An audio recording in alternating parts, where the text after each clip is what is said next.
And hello, Internet. Welcome to Land Beyond the Mist. I believe we are in session 44 today. If I have my math correctly, we are finally set up and ready to go after some troubleshooting.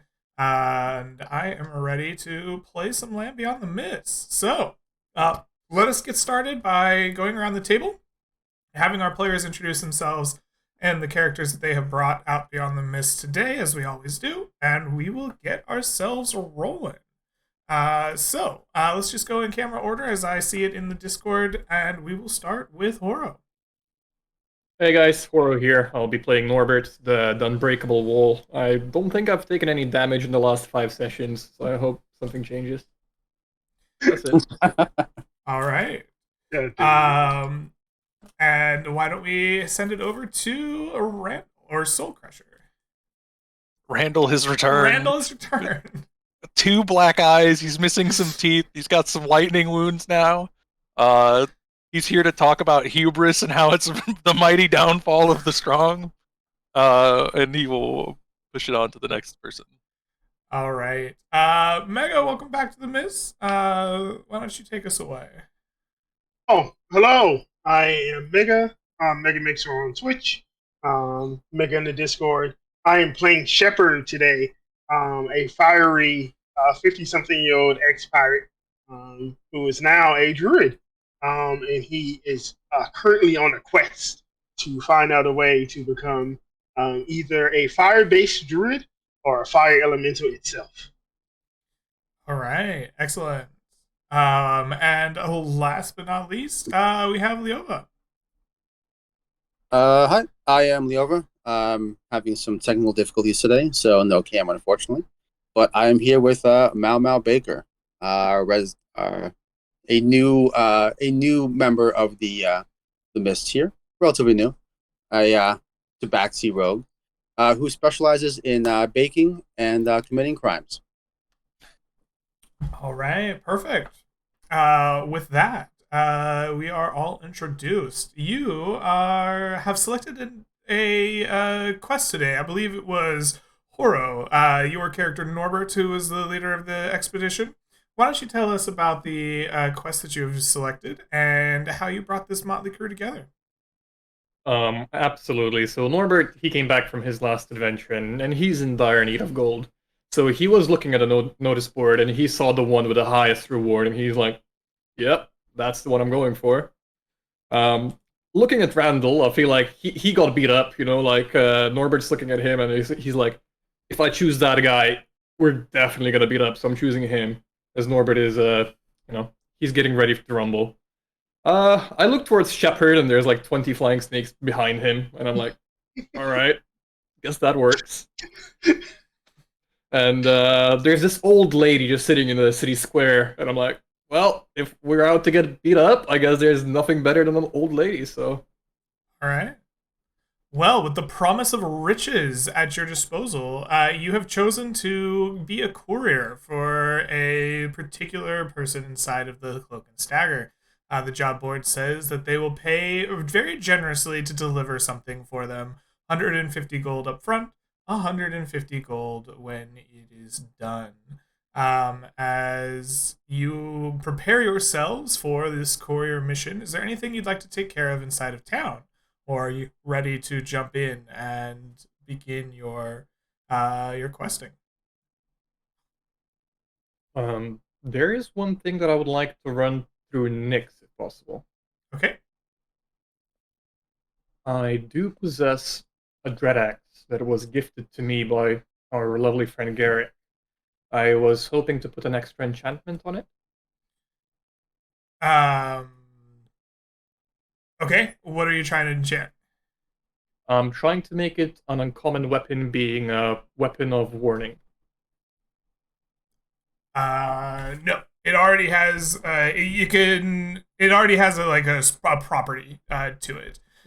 So the weapon of warning and the property of the dread axe would kind of overlap in terms of slots.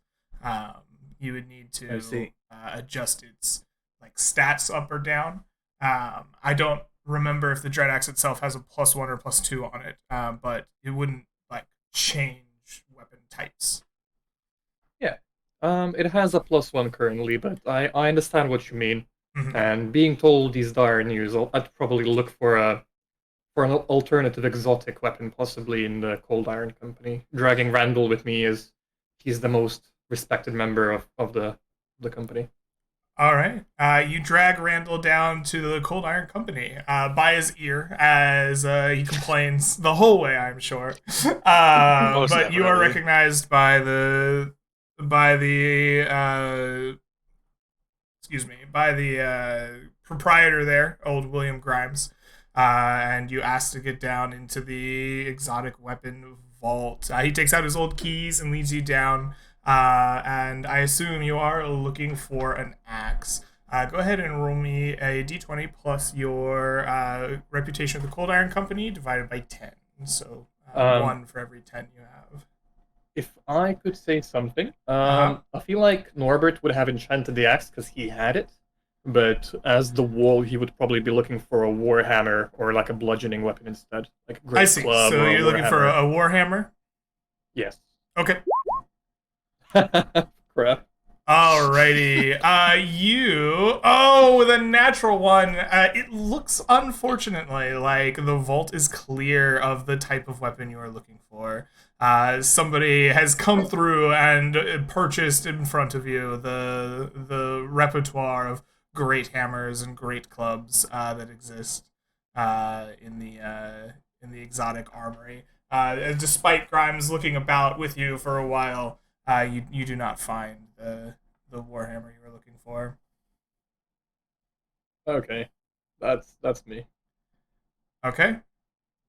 Was there any other preparations that the rest of you would like to take before heading out? Um, Yeah. Oh, go ahead. you go.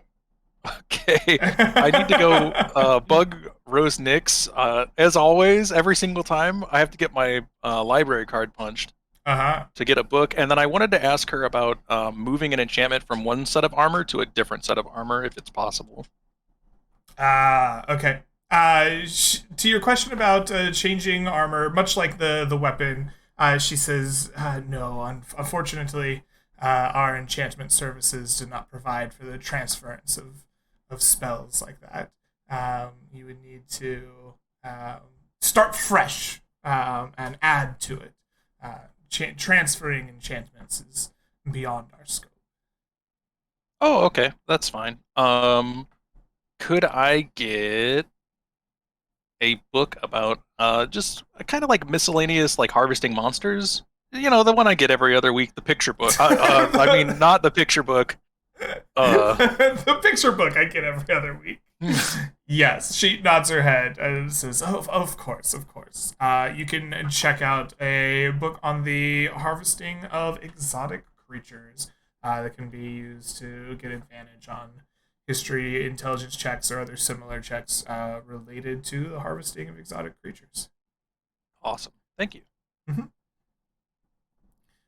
Mega, it sounded like you Alrighty. had something going on. Uh, I think so. I forgot. Oh, I think I know what I was gonna ask. Um, last time or Uh-huh. several weeks ago, it's been so long. We got exotic mounts, don't we? Indeed. How much were the hippogriffs? Well, if we look in our handy dandy prices guide that are available in the Roll20, you can see that a hippogriff mount will cost you 450 gold pieces.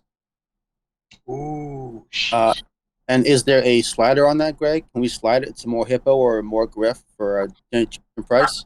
No, it comes set with the perfect amount of hippo and griff. Okay. Yeah.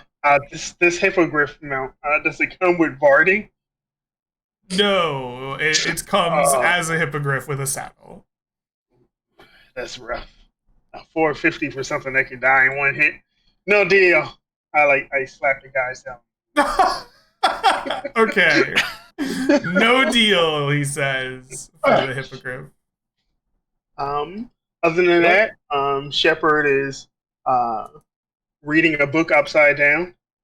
You guys will notice. and if you can read, I guess igni would be the word for it.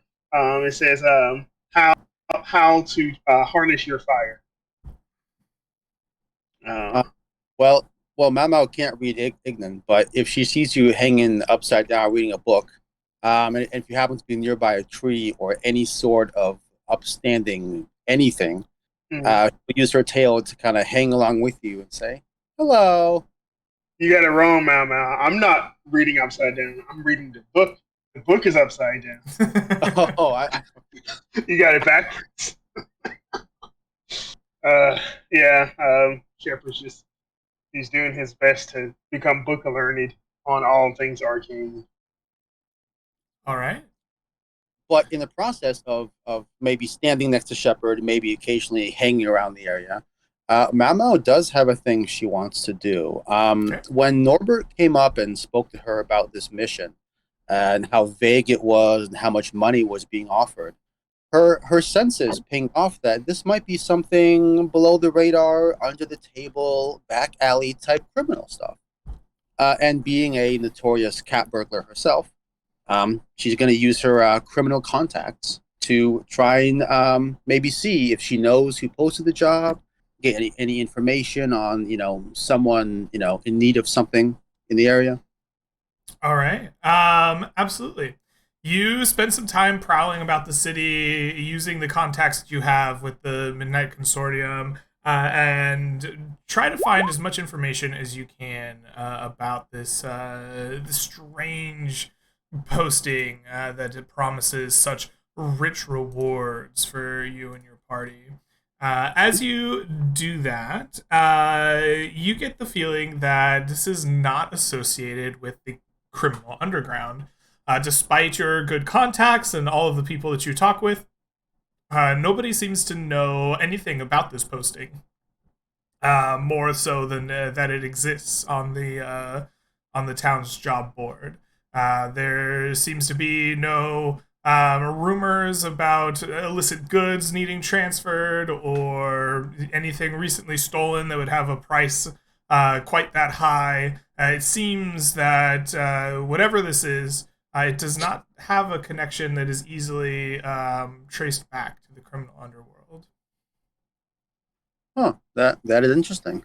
Someone's offering a lot of money for something that's maybe not illegal. Interesting. Interesting. Okay. Other than that, she'll just hang about in areas, establish herself as being, everywhere. Spent some time at the market, spent some time at like the local blacksmith, even though she has nothing going on. Hang around the mayor's office and that sort of thing. And just try to be everywhere, hear all the things, and establish herself. All right. After you finish hanging about town and doing your preparations, you eventually will meet at the Cloak and Stagger at the agreed upon time. Upon the note, you arrive in the late afternoon or evening and see a haggard looking man. His eyes are sunken and tired looking. It seems that he has been either working very long and hard hours or is very stressed. He just has that just worn out look to him as he drinks ale and mugs of mead at the bar await his four companions. As you enter in, he will wave you on over and beg, or not beg, but bid you to sit by him and enjoy the drink that he has purchased for you.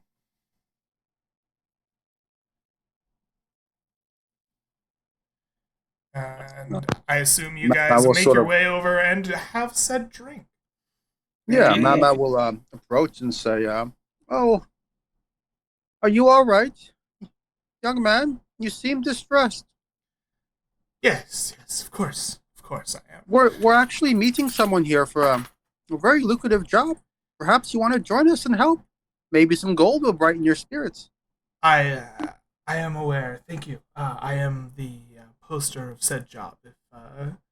If you would, I need something delivered, and I was hoping that you four lot would get that done for me. You seem the strong sort, anyway.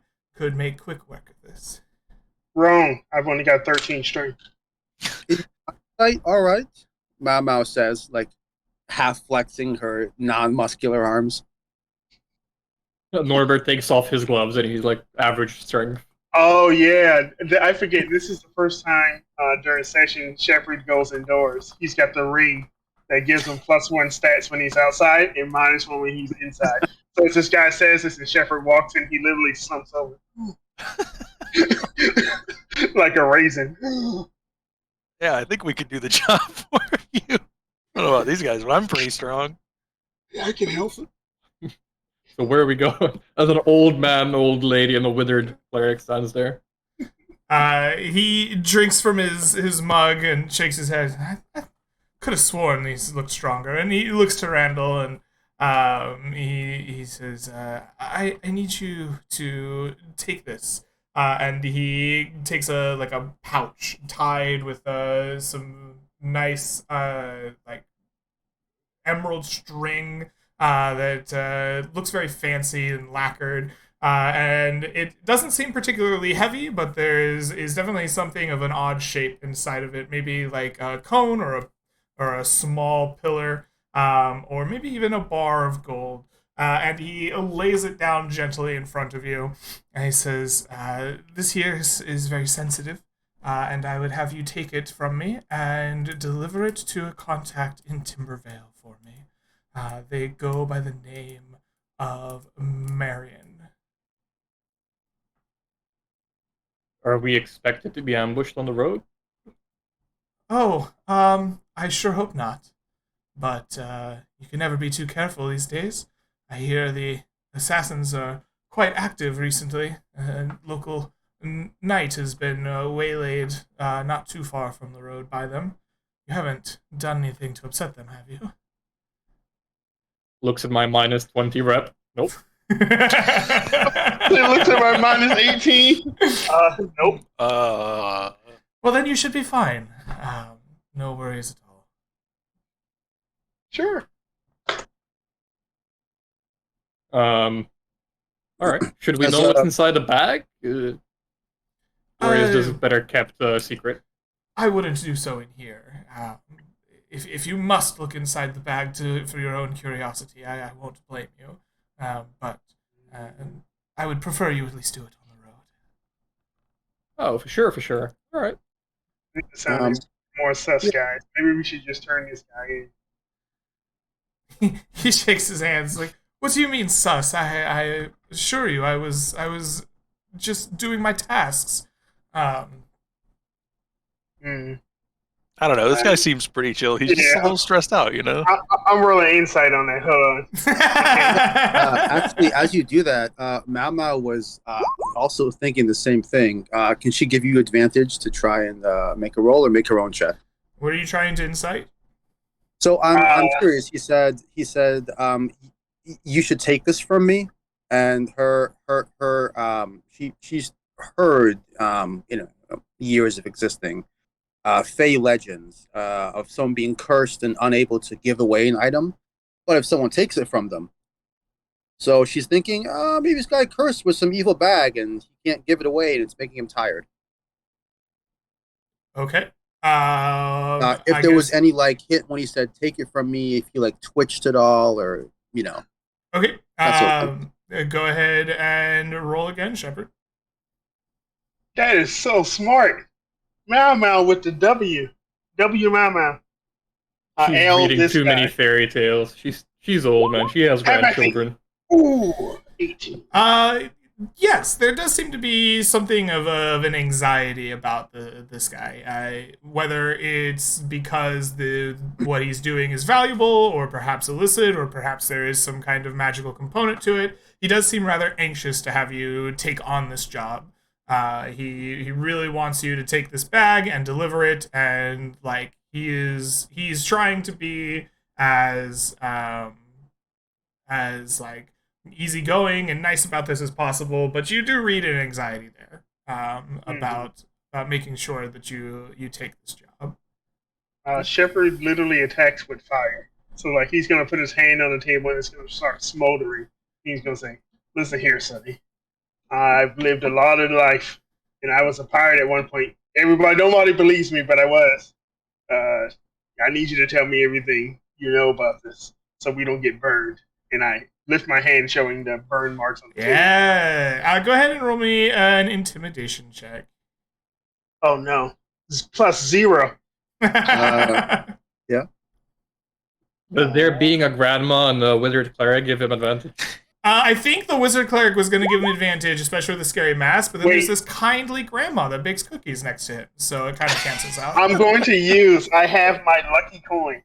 It has 2 charges Okay. from my last session. I'm going to use a luck point to re-roll that. Okay. Also, as this happened, Shepard also flips the coin and goes, "Hey." Wait, more than one person with lucky rolls? Unforgivable. Oh. All right. You lean into him. You burn the table. Smoke comes rising up from the blistering tabletop, and the man kind of cowers away from you, and he says, "Well, look, if it's not up to you, if you don't want the task, I'm sure I can find another."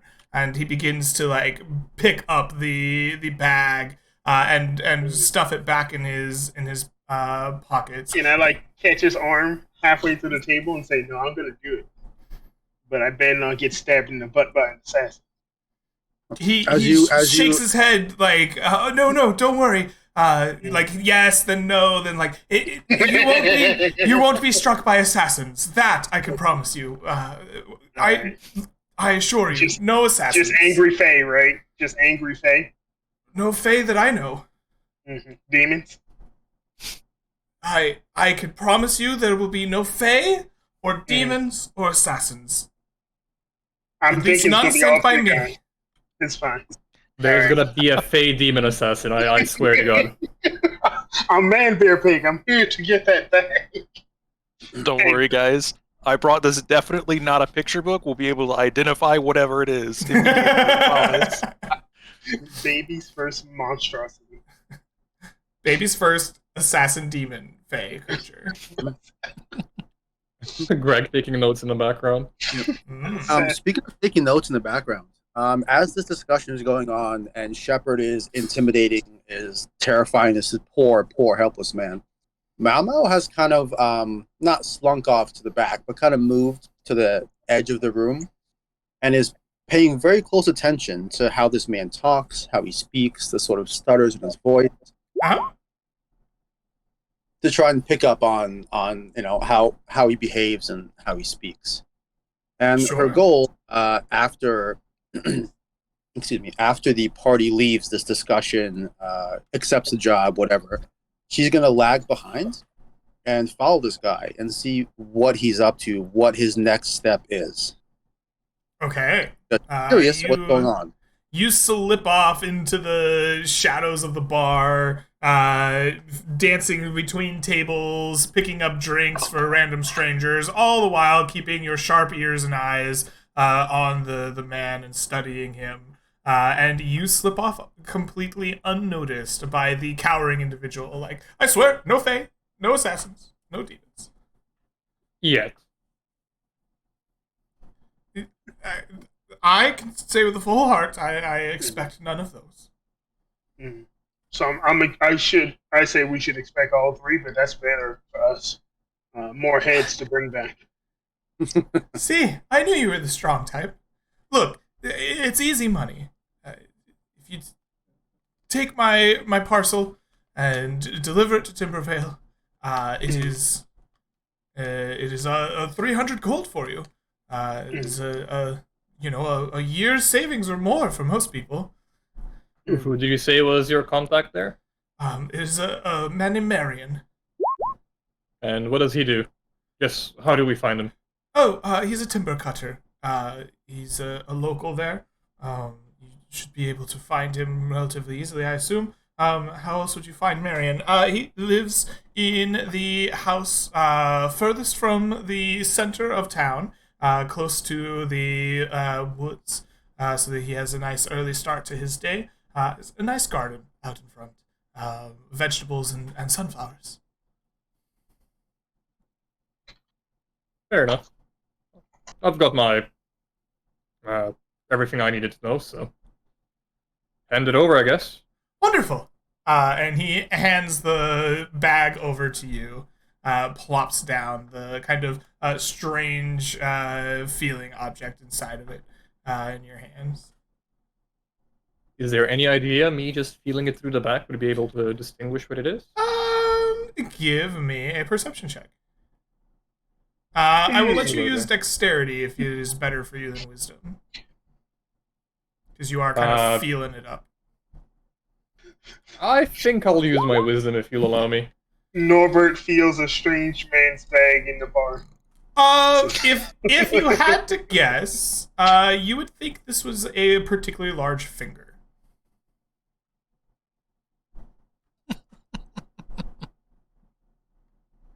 Okay. That's not kinky at all. Alright. Yeah, alright, let's go. Oh, thank you. Good luck on you. Oh, I almost forgot. And he pulls out from his boot a second bag. This one jingles and jangles, and he almost half spills it on the table, sliding it over to you. The first half of your payment up front. 150 gold pieces. Okay. Thank you. Wait a minute. Shepard picks out one of the gold pieces. Uses one of his good teeth. They real? are real. He eats one. All right. Let's head out. Did you get eat that a gold tomorrow. coin? I'm sorry, what? Yeah. It'll come out tomorrow. Don't worry about it. Oh man, stop! You're gonna give yourself indigestion. This is a pirate's thing, all right? You eat the gold, so that way, if they betray you, they won't get that last one back, because that's what they have to go through your crap. All right? Oh, no. It's one last, like, fuck you for people who betray you. And he All right, looks well, at you keep that one, okay? Oh, I will. I got great water. I can wash it off. All right. Anyways. With that, he bids you adieu and orders another round of drinks, this time all for himself. So, Shepard did not drink. With me thinking, can I, before we leave, as the party is standing up, so I'll just, before we leave, I'm gonna be like, I wonder who he killed. Like, just wonder loudly. funny jokes! Jokesters over here. Look, if you don't ask questions, you won't have to learn answers to things you don't want to know. And I'll grab Shepard's drink and drink it as I like head to the door. Fair enough, my friend. All right. If I had to guess, it was probably maybe a giant lost a bet. Maybe it's a giant's toe. Mm-hmm. As you exit the bar with a new parcel in hand, Mau Mau, you stay behind. You see this man order a round of drinks all for himself, and he proceeds to get piss drunk and downs all of them in a little bit of time before paying with some coin for the drinks, leaving a rather large tip behind for the bartender, and stumbles his way down out of the Cloak and Stagger and into the dock district at night, where, as you follow him rather effortlessly with your padded footsteps making little noise, he tries very little to be noticed. As you follow him, he makes his way to a large ship that is departing from Rhymeview back to the mainland, and he takes his voyage, or prepares to take that voyage when it is ready to go. He has a paid ticket and is accepted on board. What a bastard. So he had told us that he was going to give us 150 gold when we came back, right? He said that there was 150 gold up front and 150 gold upon completion of the delivery. When discussing with the party, did he specify, or did he mention whether gold here in Rhymeview coming back or gold on delivery to the person we're giving it to? Didn't seem to come up. I believe that infers that the person we deliver it to is going to pay us. I think Norbert believes the other way around. See, I assumed that we would come back and he would pay us, but seeing him get on the ship, I'm a little bit concerned. Yeah, Shepard. Uh, Shepard's thinking that we're going to have to kill both of these guys. So, I mean, I kind of have to follow him on the ship now. I see what the hell is. I can't. All right. I can't not. How are you I going to can't try to do get on the this. ship? Well, I have claws. I have feline agility, and I have the boots of the Winterlands for additional gripping in cases like barnacles or stuff on the side of the ship that would simulate like ice crags or whatnot. So you're going to try to sneak onto the ship via climbing it? Absolutely. All right. You don't have to climb. We don't have to do a climb check. I'm sure your Tabaxi rogue can get that done. Go ahead and give me I'll post relative. Huh? Sorry, go ahead. No, go ahead. Sorry. All right. We don't have to do a climbing check. I'm sure that your Tabaxi rogue can handle that part no problem. Go ahead, though, and give me a stealth dexterity check against the town's guard. All right, sounds good. We'll have any specific stealth bonuses. Are we breaking Mau Mau out of jail? Is that what this session has become? Looks like it so far, yeah. saving Private Mau Mau. Oh, never mind. Hey, there we go. All right. You successfully take a running jump from the shadows, latch on to the side of a boat, and begin to haul your way up the end of it. As you do so, you crouch down behind like some crates that have been loaded onto it, and watch as the pedestrians of the night make their way through the kind of top of the boat. Some sailors working on the ropes and the rigging, making sure the last minute adjustments or whatever needs to be done to sail a ship. I don't fucking sail. They're working on it. Pass you by. Promoting the boatswain and swagging the portcullis. All of that stuff. And there are patrons having a nice glass of champagne or wine and chatting, bubbling along. You sneak your way past them, sticking to the shadows, ducking behind whatever is available, and get down into the like bowels of the ship, where you find your Mark, who like stumbles around with his keys, unlocks the door to one of the like many rooms that the large passenger ship has for its passengers, and he just collapses down face first in his bed and begins a long, hard nap. Perfect. Okay. I'm gonna give him about an hour to just be completely like zonked out. And then I'm gonna try and get in the room if I can. You enter the room. Okay. I'm gonna look at his documents. Do they have a time? How long the voyage is? Is he coming right back? Is he gone for good? Is it one way? It is you see the ticket is a one-way trip from Rhymeview back to the Imperium of Man, far away from the lands known beyond the mist. Okay. Perfect. So he is leaving. He paid us to do a thing. He is fucking off. He didn't tell us he was fucking off. So that's a problem. Okay. Is there enough paper and maybe like ink or like some chalk in the room that I could, if not copy the documents, then at least write down the relevant information on location to and from, that sort of thing? Maybe, does the ticket say who paid for, how it was paid for? Does it say like Coins, VIP ticket? same as anything else in the realm. Okay, I don't know if maybe it said like a seal from a queen for a free ticket, sort of thing, You don't see anything like that. It seems like just your standard general fare. It's been paid.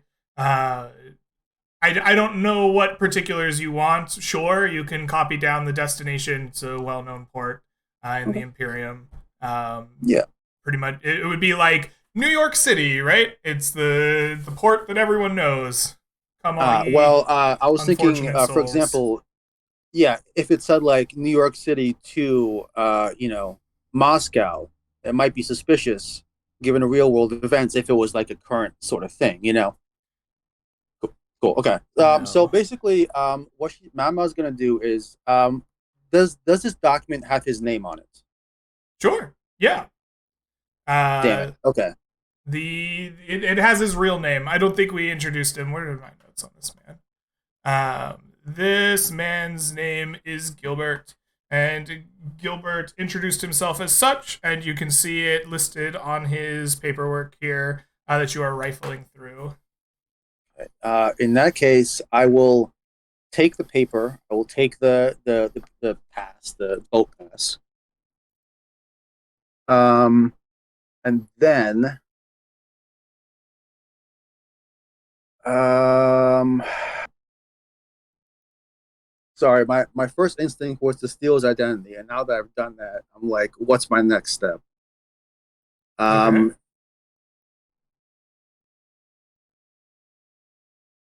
and it just now occurs to me that the longer I take, the more offshore this boat is. It Um, hasn't left port yet, but there is ever the oh, okay, chance good. that it may leave at any time. Okay, okay. I'm gonna keep an ear out for that, and if I feel any sign of the ship being made to move or hear any calls like "ahoy," she's gonna get off the ship. The But until classic then, ship setting sail. Ahoy hoy. yeah, exactly. But until then, I do want to take a look and see who or what else is on the ship. If it's just passengers, or if it's like a specific ship Sure. from Yeah, you someone. spend some time flitting in and about the shadows, seeing what's here. And the more and more you look, the more and more dull the ship becomes. It seems to be a large ship meant to leave town and go across the seas. This would be a smaller vessel. The larger sea like ocean faring ships are going to be situated at Three Sisters Isle.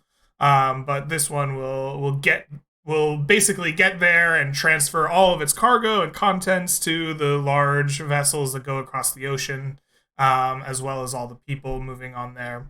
It is full of just your average sailing folk. Lots of poor people working, a few rich people with nice suites, lots of oranges and limes, and a little bit of wealth and exotic things in the storerooms that you can rifle through, but a lot of junk as well.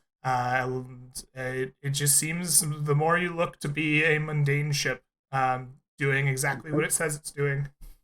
Okay. Yeah. Well, you answered two of the questions I was just about to ask about finding wealthy folks and rifling through their goods and others on the ship. Mm-hmm. Specifically, mostly the wealthy merchants or perhaps a noble that might be on board. Sure. She's gonna try and either sneak into the quarters if there's no one there, or bump by them nearby, and try to get what she can before leaving the ship. Okay. Go ahead and roll me a 1d50 plus 10.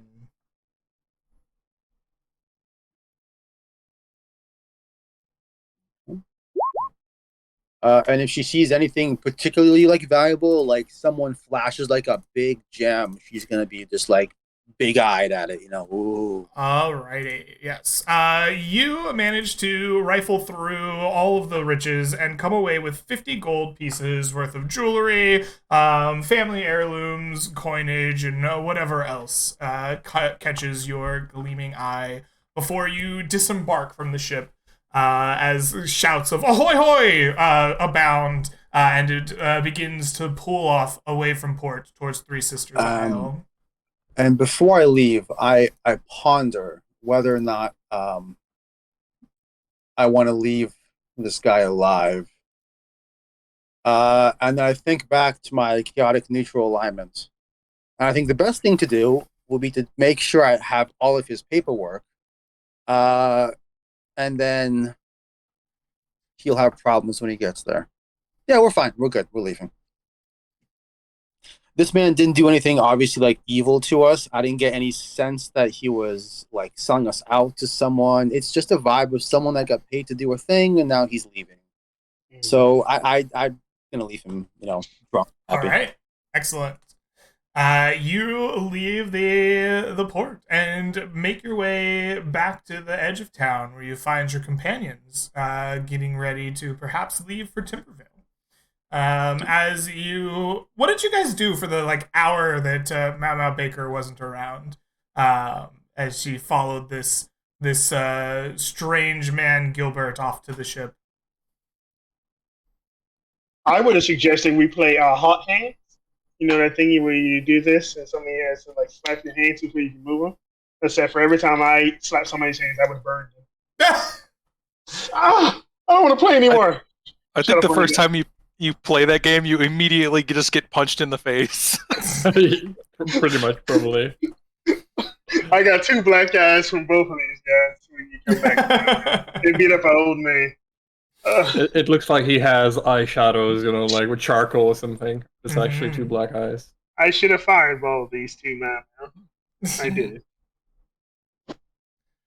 So Mama comes back. You guys are punching each other in the face, just slapping each other. It's literally just that. It's just over and over. It's Rock'em Sock'em Robots. 3 brothers arguing constantly and fighting for no reason. He comes back, shakes her head, sighs. Yep, that's about what I expected. Hey, Randall, tell me again what there's a grandma with us? Hey man, you're the one who pulled this crew together, okay? I have a concussion from the last couple of days of getting my ass beat.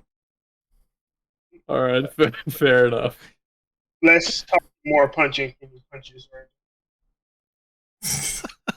Thanks. I feel like you just get tag teamed by me and Randall at that point. Interrupting conversation is not cool, Okay, so I guess when Mama actually comes back, it's to a brown bear punching 2 guys. Alright? Fully shepherd, alright? And then the brown bear starts punching you guys, okay? Alright, God damn it. Alright, once the punching settles down, I think the punching settles down with Mama coming back and just flashing her robe of colors, blinding everyone, says, "Settle down! Settle down!" My eyes! A grandma just flashed us, alright. I'm blind. It burns. It's okay, Randall. Let's get out of here, guys. I can't handle any more of this emotional damage. Let's leave. Let's go. Alright, you prepare to head out towards Timbervale.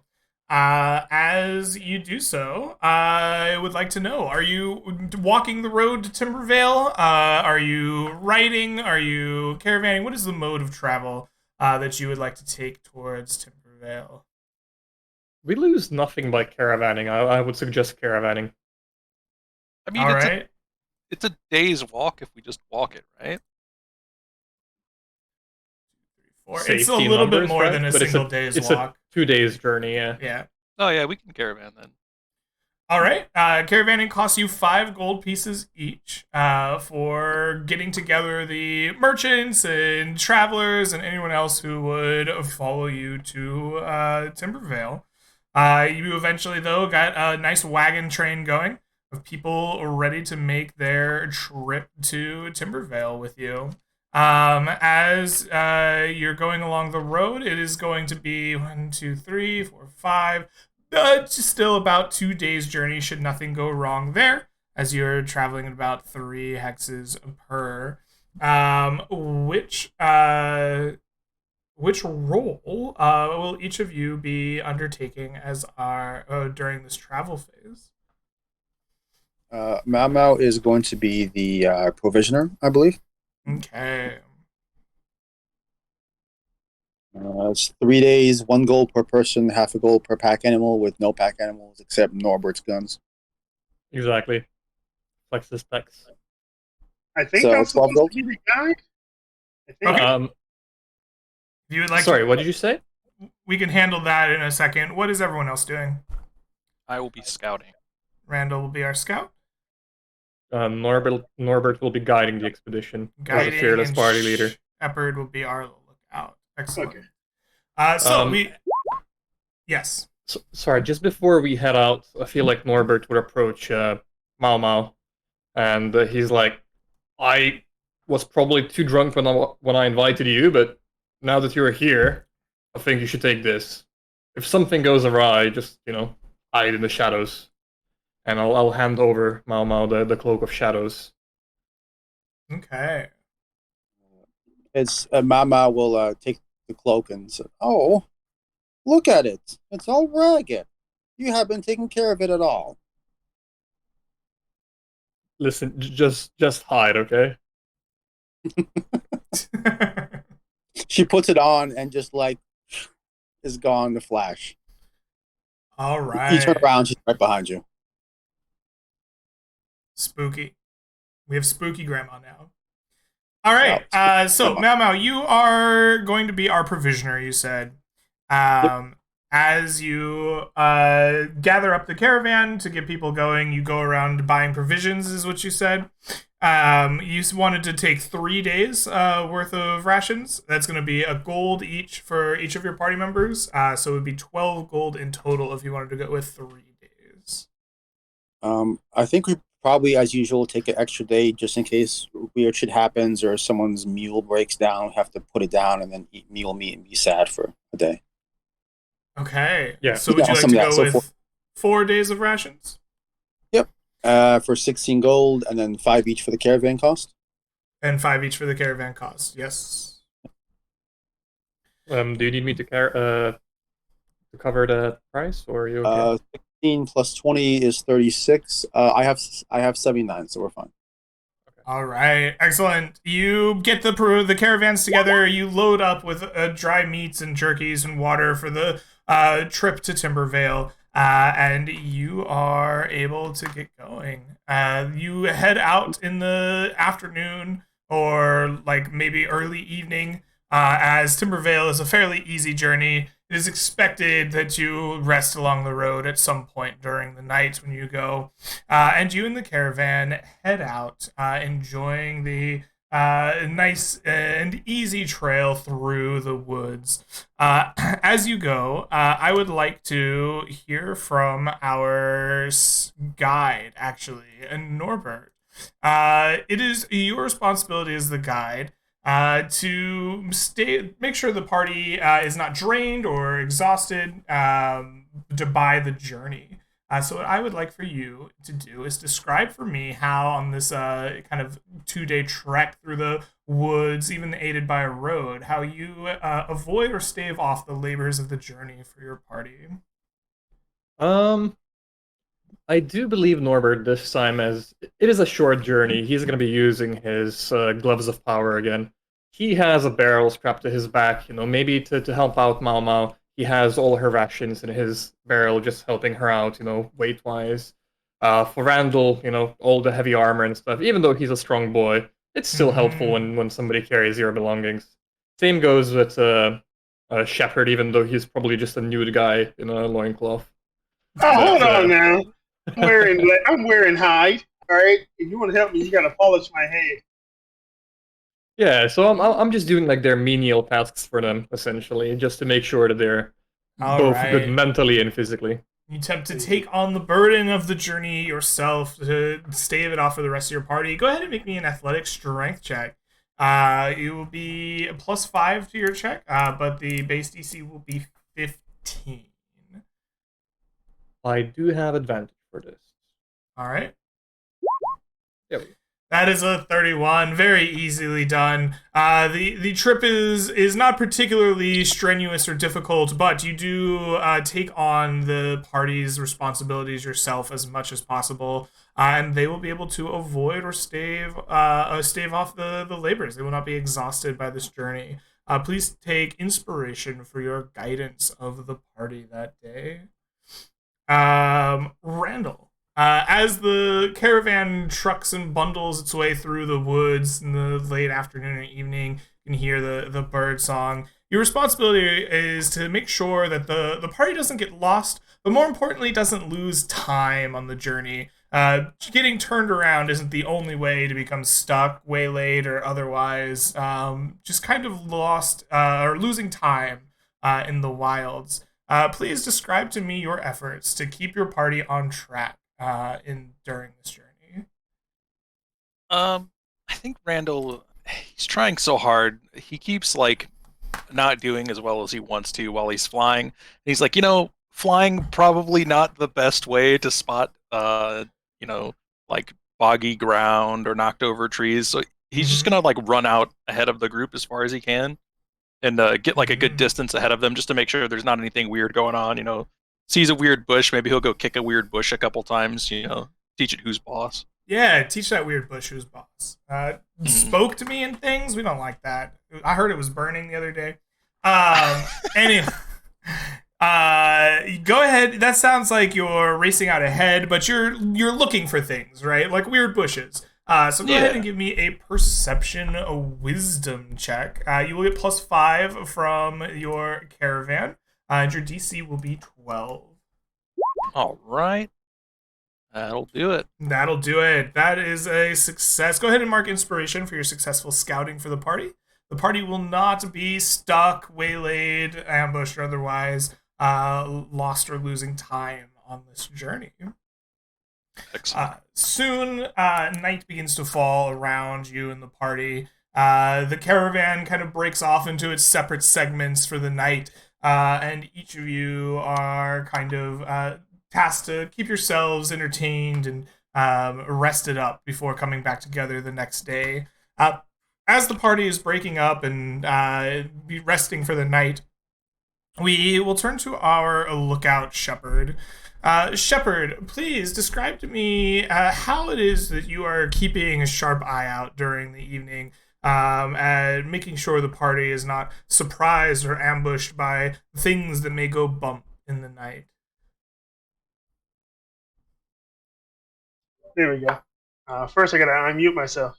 It's helpful. Secondly, I think Shepard would probably be speaking to the wildlife around, Uh huh. um, sort of almost like calling out to the birds.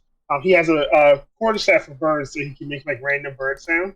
And both actually speaking to the animals using his subclass where they can understand him and he can understand their like gestures and stuff. He's using like his I guess ability to converse with them in order to like see if they know anything ahead. Like, hey, is there anything bad over here? Birds go squawk, no.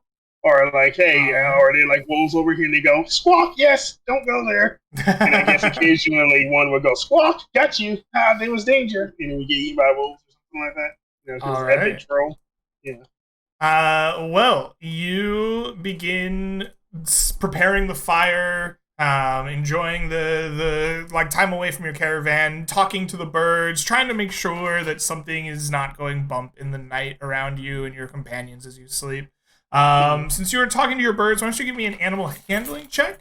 You will of course get a +5 from your caravanning, as this is a travel roll. As the lookout, your DC will be a 12. Okay. That is a 21. That is a success. You will not be surprised by the creatures that go bump in the night. Please mark inspiration for your successful looking out. It is during this time at night where you are chatting with the birds, and they all go a little bit silent, and they bid you to kind of look behind you and the party. And as you do, you can see a strange figure wrapped in a like heavy wrapping of maybe linen, all across its body, no part of it unwrapped, and it is crawling its way out of the nearby woods behind you and your party. Mhm. As it crawls ever closer to you, you are alerted to its presence, and you can give a shout or anything else that you would like to do, as the birds warn you of this mummy that pulls itself out of the woods and comes your direction. What do you do, Mr. Shepherd? Pretty much immediately, what like you said, I slam my staff into the ground, and a little high pitched like eagle squeal goes out, Uh and I huh. say, "Danger!" Danger, Will Robinson. All right, a high pitched squeal turns out. All of you hear the danger. You look around and you see behind you in your camp a like mummy-like figure wrapped completely head to toe in linens, shuffling its way towards you and the party. I guess he's back for his finger. Huh? Anyways, let's kill it. All right, you draw weapons, and initiative is rolled. Everybody, click your tokens and roll me initiative. Click. Initiative, bro. Maybe the mummy was hunting this guy the whole time. It's definitely plausible. Give me my All right, finger. as weapons are drawn and you prepare yourselves for battle, the first to take as action is Commander Shepard. You see this mummy coming towards you in the party. Norbert and everyone else draws their weapons. What do you do? I'm gonna drop a fat entangle. I'm gonna drop it right. Where is it? Right here. You're dropping a what? A fat entangle. Entangle. Very good. You attempt to entangle the creature as like the vines rip up and grab at it. It is a strength saving throw, correct? Mm-hmm. All right. The creature is a 13 to save. Yeah, fails. My It DC is 15. fails. It is restrained by your entanglements for the time being. And I call out. I say, "We don't want to fight. Would you like to parlay? But we don't like being snuck up at night." And I flash. All right, I take that as a yes. Randall, go shake his hand. I take it. I'm tired too. Why are you fighting us in the middle of the night? Randall, you see this entangled creature in the bushes nearby your camp. What do you do? It doesn't look like much of a threat. It's kind of entangled. I'm gonna try out this new bow. I have this great new bow, and I have arrows, so we're gonna just shoot it a couple times. All right. You fire away from your copper scale bow.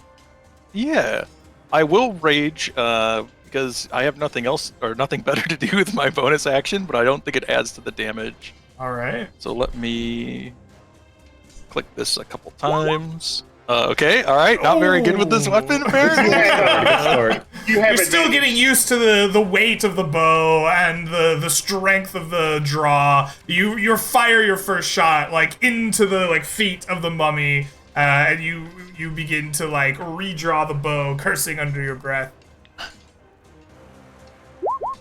There we go. That's 23 though, your second shot is true. It flies into the chest of the creature, and it deals 11 acid damage, which we're gonna double check to see if mummies care about. They don't.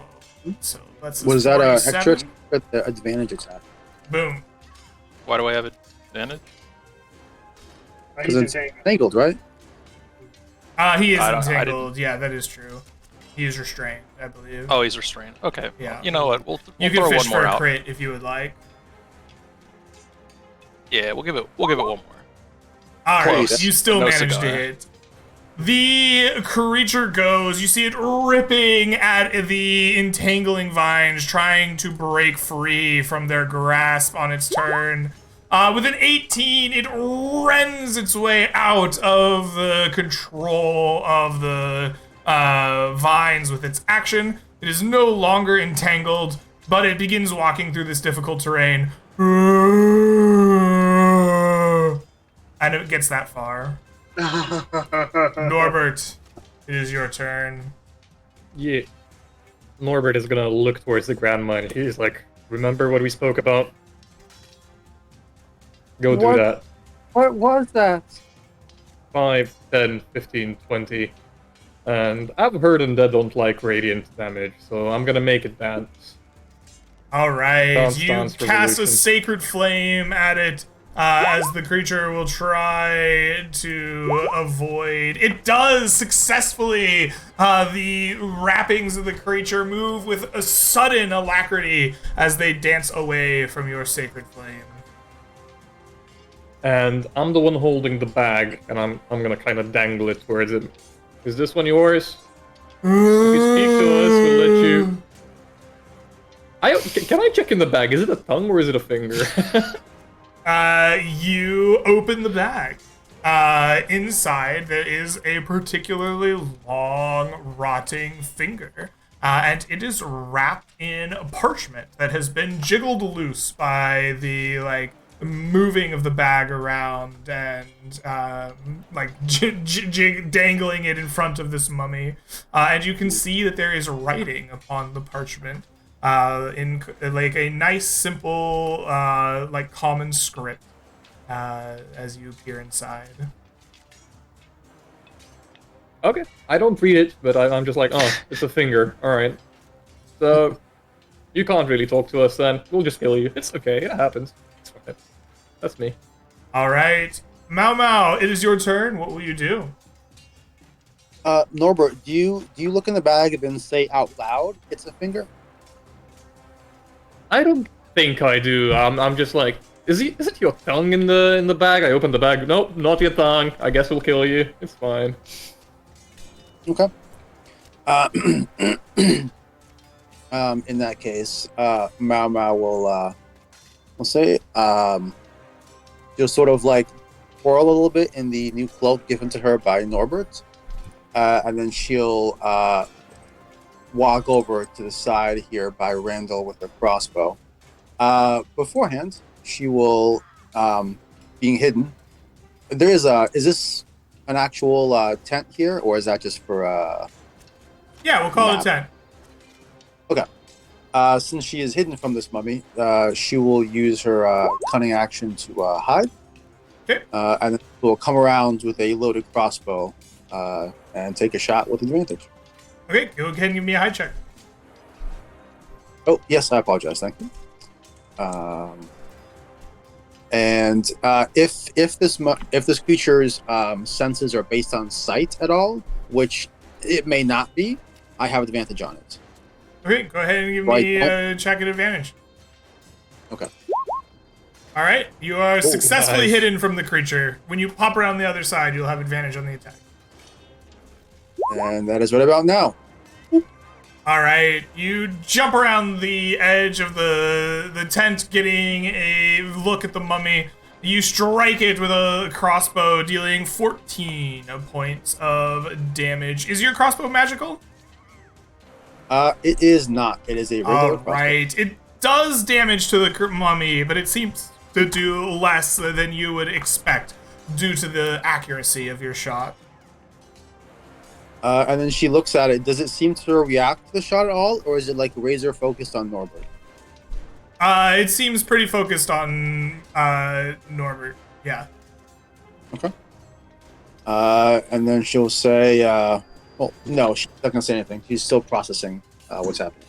That's my turn. All right. Shepard, it is your turn. Okay. It's nighttime, right? Yes, sir. Alrighty. I am going to. I think I'm going to drop a spike growth down. All right. I believe spike growth is a 20-foot radius, so it's a 40-foot diameter. So let me make that circle. There is the pretty tokens if you want to use them. Oh yeah, I'll just use the tokens. Yeah, thanks, Rick. They're getting those first. Yeah, no problem. Let me get rid of the circle, and then here we go. And then we do spike.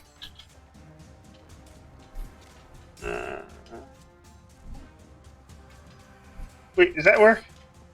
Oh, it says I have to buy it. I think you just drag it. Just drag it onto the map. Yeah, you can just drag it. There you Oh, go. thanks, guy. Whew, okay. There you go. But we can't resize it. That's unfortunate.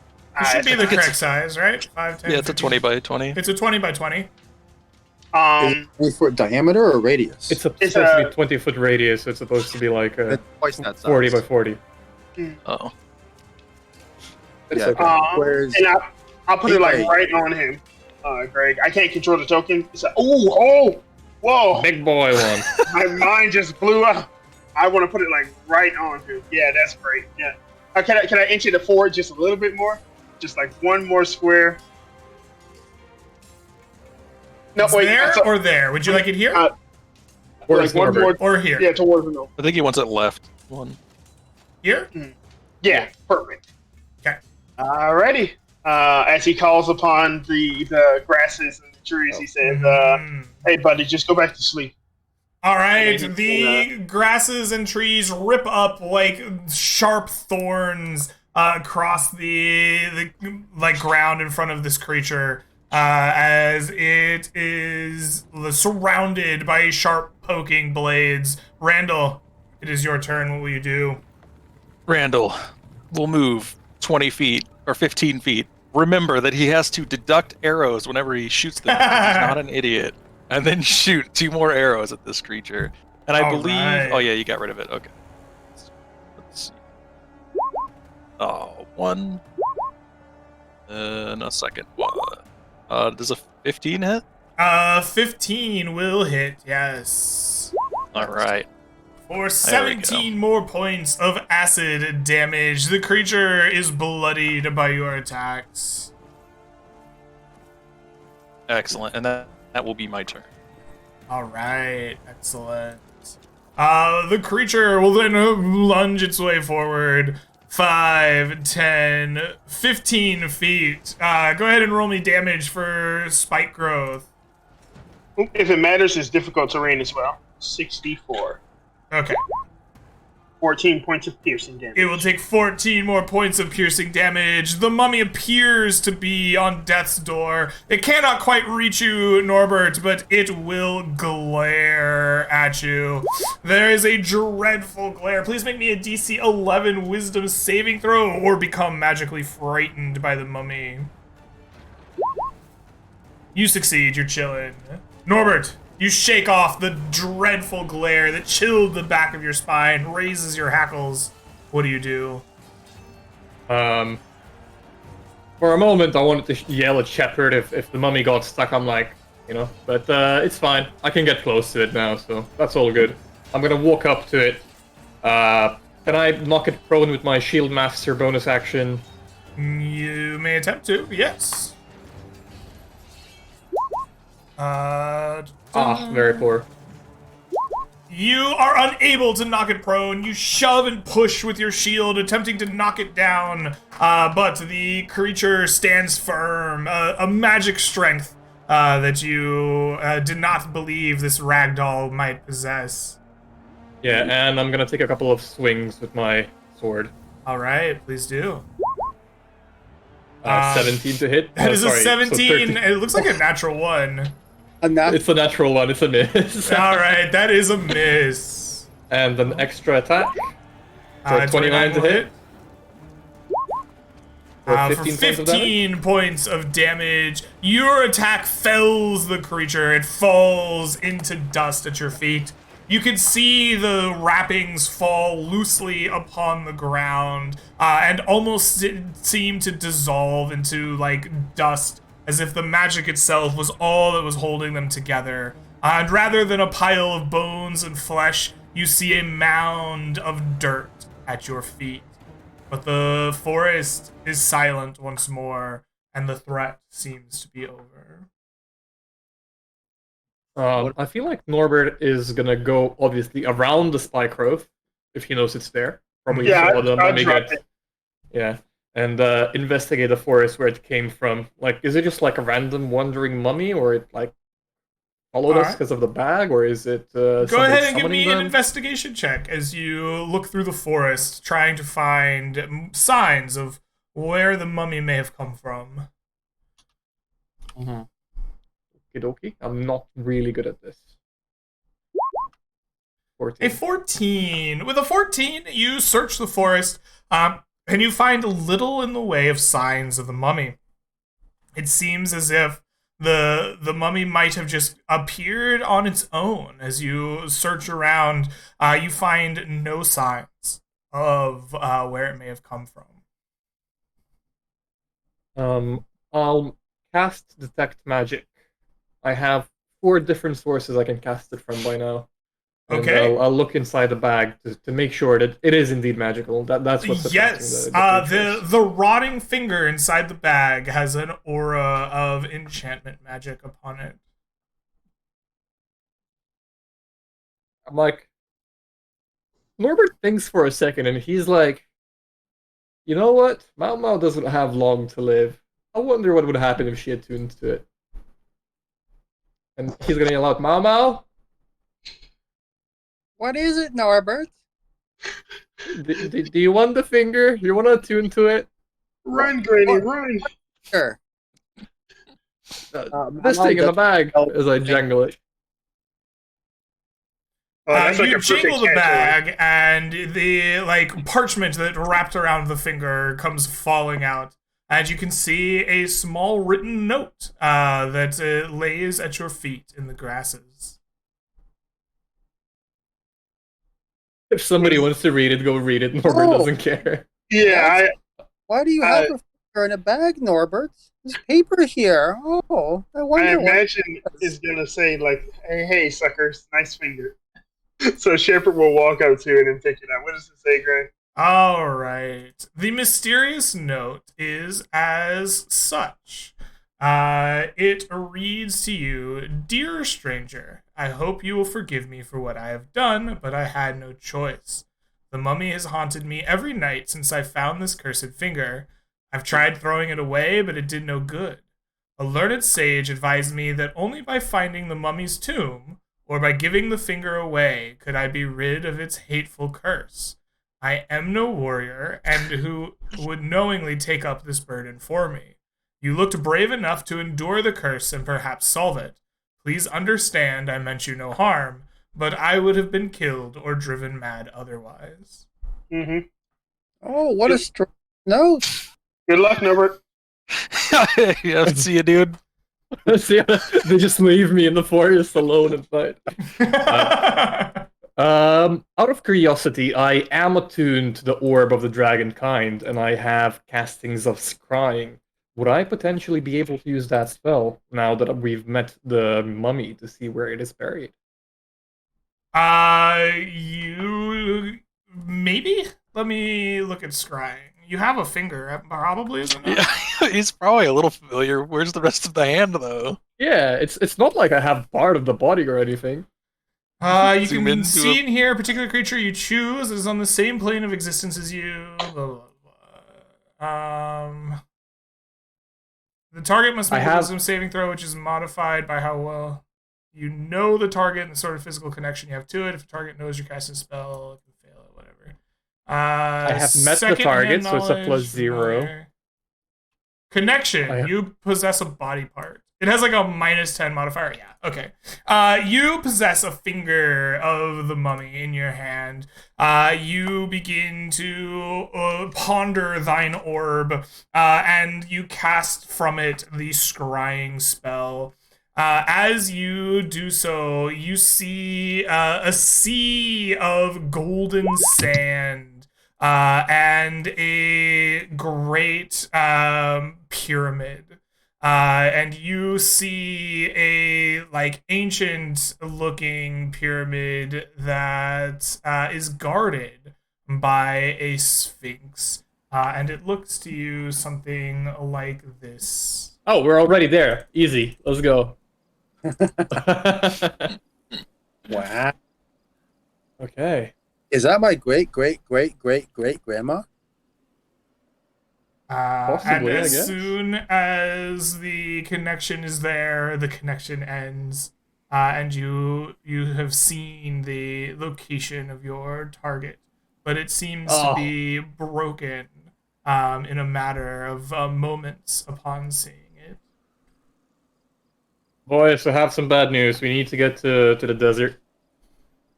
You're not going to leave me with a finger, right? You're going to see this through, right? Please tell me you're going to see this through. As we're discussing this, I'll make sure to tell everyone, about her boat experience. And as Shepard is mutely shouting into nothing. he's talking to somebody. Yeah, I on think the he's phone. talking to someone not on the Oh, stream. okay, sorry. Yeah, look. If we have to get across the ocean, we can either walk all the way around it like a bunch of dingbats, or we can try to, look. I know this great guy. You guys haven't been introduced to him yet. His name's Dave, and sometimes he's really bored and he'll follow me across the ocean. Hey, Randall, listen, my man, I only have 400 something pounds of gear on me, okay? If I get on the boat, I take one wrong step, I'm dead. If it's possible, I would like to walk around the entire thing. I mean, if you're paying for rations, hell yeah. How many days journey would that be? If you walk around the coast, Yeah. depends on how far into the desert you must go. I guess you scried on it so we can have like a general idea. You need to get to the middle of the desert, which is about this point here. You are essentially in this hex right here. So as the You know what? you need to go I 1, counted 50 2, hexes, 3, give or take a 4, couple. 5, Norbert is 6. gonna purchase a griffin if we go back. Let's not calculate the hexes. Sorry, Greg, to make it difficult. One griffin Look, will not fly you there. You're going I to No. I know, but we're probably gonna take Dave or the boat from. Look, Denver. I know a guy in the guild. You pay him a few hundred gold coins, he'll teleport us over probably to Rustport. You know. Mhm. Do we want to go to Rustport? I mean, how else are you gonna get over to the other side of the things where there's a teleport circle, bud? Do you want him to teleport you in the air above a pyramid or something? That's a little crazy, don't you think? That was like a nice slide, man. You just teleport to the top and you just like go down, right? Hell no. Shepard comes back from the woods confused. Sorry, I tried to run off. I didn't want to be cursed. In a past life, I was with a party. 3 of them got punched by mummies and cursed. Look, mummy curses can't be that bad. Almost die. Well, I mean, you had to have died sometime if it was a different life, right?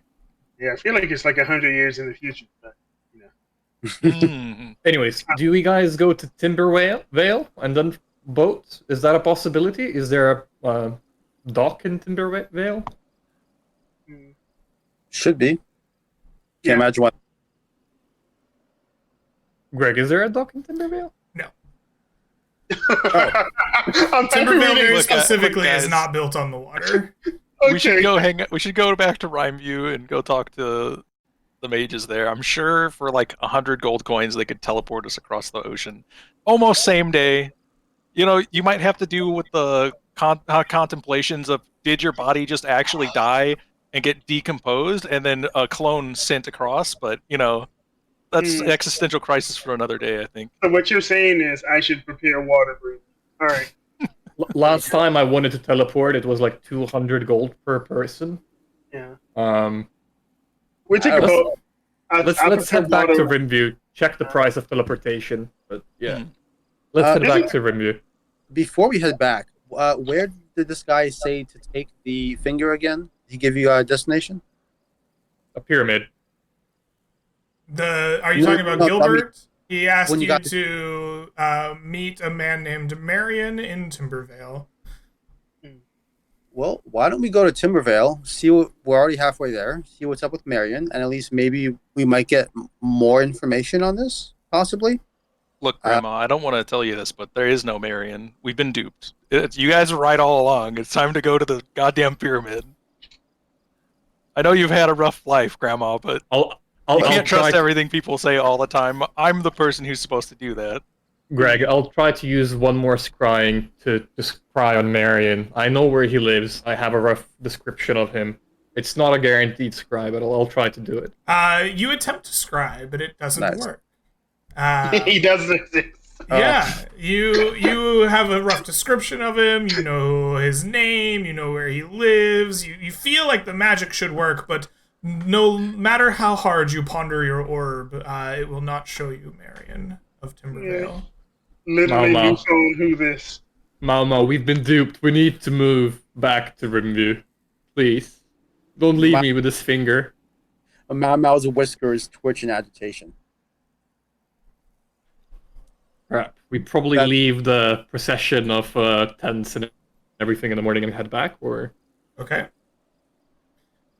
You rest up for the night and begin and hope that in the morning to pick yourselves up and return to Rhymeview. As morning comes, each of you are less well rested than you would like to be. You feel weaker than you did or the day before. I want each of you to roll me 3d6. Oh, we're all cursed by this exhaustion mummy bullshit problem.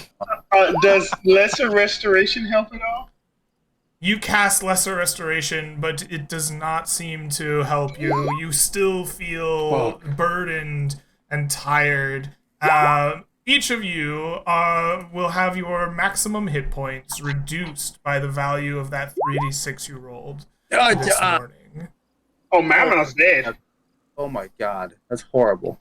You Mama's cannot gonna have die your tomorrow. maximum hit points reduced below 1 in this Okay. way. Oh my god. Hell yeah. fuck me My sideways. HP is no longer nice. I don't like this mission anymore, guys. Can I reroll one of those sixes? Oh no, you also have lucky. I believe Lucky is supposed to be a d20 roll. It absolutely is. Yeah. Yeah. Oh, Greg, I have a question for you. Yes. I have magical resistance. Does that help me in the It slightest? does not, no. Crap. No, the curse has already been imparted upon you. I have this. I have a furball. I always have pleasant dreams, so maybe that can help me. You have a furball night. You had a really nice dream, but you still wake up really shitty. Like, the physical body did not sleep as well as the pleasant dreams. You can still smell the cookies as you like feebly try to get up and roll your bedroll. Up the next Mau, do morning. you have any attunement slots? I currently have 3 items attuned, but I can unattune from one of them. It's the Boots of the Winterland, which isn't not. Yeah. You know. I say that because I have my Circlet of Zeal. It gives you +2 AC against undead, +1 to hit against undead, and if you crit them, you get a 5/5 seal that makes your crit range 17 to 20. That would be very useful if we're going to be fighting a mummy every single freaking night until we get to the desert. That is really cool. Yeah, and you're not using that? No. Oh, then yeah, I'll definitely take that. If you can paste it, I'll happily put it on. Yep, gotcha. Just wanted to get that out of the order because I was thinking about giving it to him beforehand, but I was like, okay, now they really need it. Okay. +2 AC, you say? Yes. Norbert's God damn ears it. prop up. You had enough. I'm cutting you off. God damn it. All right, guys. I just realized we're gonna be going inside a pyramid, and Shepherd is gonna drain his stats. Amazing. Yep, I'm gonna go down to 16 and everything. Yeah. As you guys wake up in the morning after Norbert's watch, somebody has a finger in their pocket in the morning. Roll a D3. See who it is. All right, 1 being Mau Mau, 2 being Randall, and 3 being Shepherd. It's Randall. You motherfucker. I like wake up to something wriggling in my pocket. I'm like, snake, snake, snake. Oh, what the fuck is this? You have 2 appendages now. Mm-hmm. Welcome aboard. 2 appendages now. Oh god. Okay. So you pick up the next morning. You backtrack through the woods, leaving the caravan behind, and make your way walking through the same roads and woods that you walked on the way here. There are no encounters on your way back that morning and early afternoon. You arrive back in Rhymeview as late afternoon approaches. The high walls of the city come into view, and you come in through the eastern side near the barracks that the Cold Iron Company has taken over on that eastern wall. Eventually, you make your way into the heart of the city itself, exhausted and tired, but still with daylight. That same day, as you move a bit faster than you do with the caravan. What do you do? There's three muscly men banging on Nyx's door to open up. The Arcanium Council is open. You make your way into the large tower in the center of the residential district. Nyx looks at you all and says, "Oh, you look horrible. Did you guys have a bad night's sleep? Too much drinking?" No, we I always hold up a mummy's finger. Ugh, that looks gross. We need to get rid of this thing. We need to teleport down to Rustport. Yeah, we wanted to give it to you. Next, it's a great gift. I have a policy: no gifts from clients. Smart. Started today, actually. Giving her a flower. It's like, oh, shit, she looks at that like ugly finger you're wiggling around and says, I suppose we could help you out. Let's see. Usually, prices are a bit expensive, but I could perhaps put in a good word for you. You are looking a bit worse for wear. And she says, "Stay here a minute," and disappears up the stairs behind the counter where the shop is laid out in front of you. You spend some time alone in the books of the library, browsing the glass kind of table that shows the kind of spell components and other magical baubles and trinkets the Arcanium Council sells here.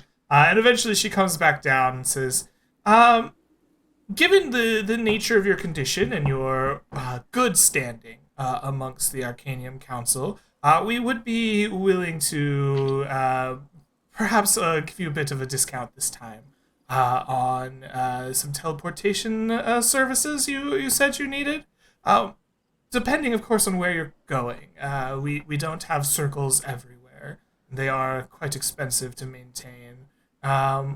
What is your destination? We are going to the greatest pyramid in the desert. Do you know where it is? No, but I do know that the desert is located to the south near Shallow Rest. Or, no, that's not the right Rustport. name. Near Rustport. Teleports us the wrong direction. It takes you to the wrong city. Yeah. And Takes the money, we do have a teleports circle us there. away. She says, for 100 gold pieces, I will have the four of you teleported there. The rest of the price we will consider on loan for the time being. I'll cover 78 gold pieces of that journey as Norbert just puts down like a massive lump of gold on a table. And he's like, "Just get me out of here." I don't know if I want to pay 100 gold, guys. I'm kind of cheap. So they wanted 100 22 gold total, right? I'll Yeah. give you 22. Yeah. Wait, is it 100 total or is it 100 each? 100 total. Oh, easy. Too easy. Oh, I heard 100 each. I was like, no, I can't do that. So for the 100 gold, she puts it all together and says, "All right, come with me. You'll be going along with some of our stock to save on some prices here. And you are Argo. ushered through the inner bowels of the tower to the to the like arcane circle in the basement. Here you see there are large crates stacked up to the ceiling inside the circle, like laboratory equipment, acrylics, paint. There's even like some jewels and gold, and there are like 7 or 8 scribes that are getting ready to get teleported, and they pull out 4 of the scribes and reassign some of the work to them, and they say, "All right, you guys take their places here, and we will get you on your way to Rustport." And the ritual begins. A number of mages begin casting teleportation using the circle. They crush up very expensive gemstones. They use the magics of the circle, and you feel yourselves kind of lifted up, almost like gravity ceases to exist for a moment. And in a flash of blinding light, you see yourself standing in a much dustier, warmer basement. And there are other mages kind of surrounding the outside of the circle. As soon as the light fades, you can hear the hustle and bustle of a new scribes beginning to lift up crates and items, laboratory equipment, to begin moving it about into their new homes here in Rustport.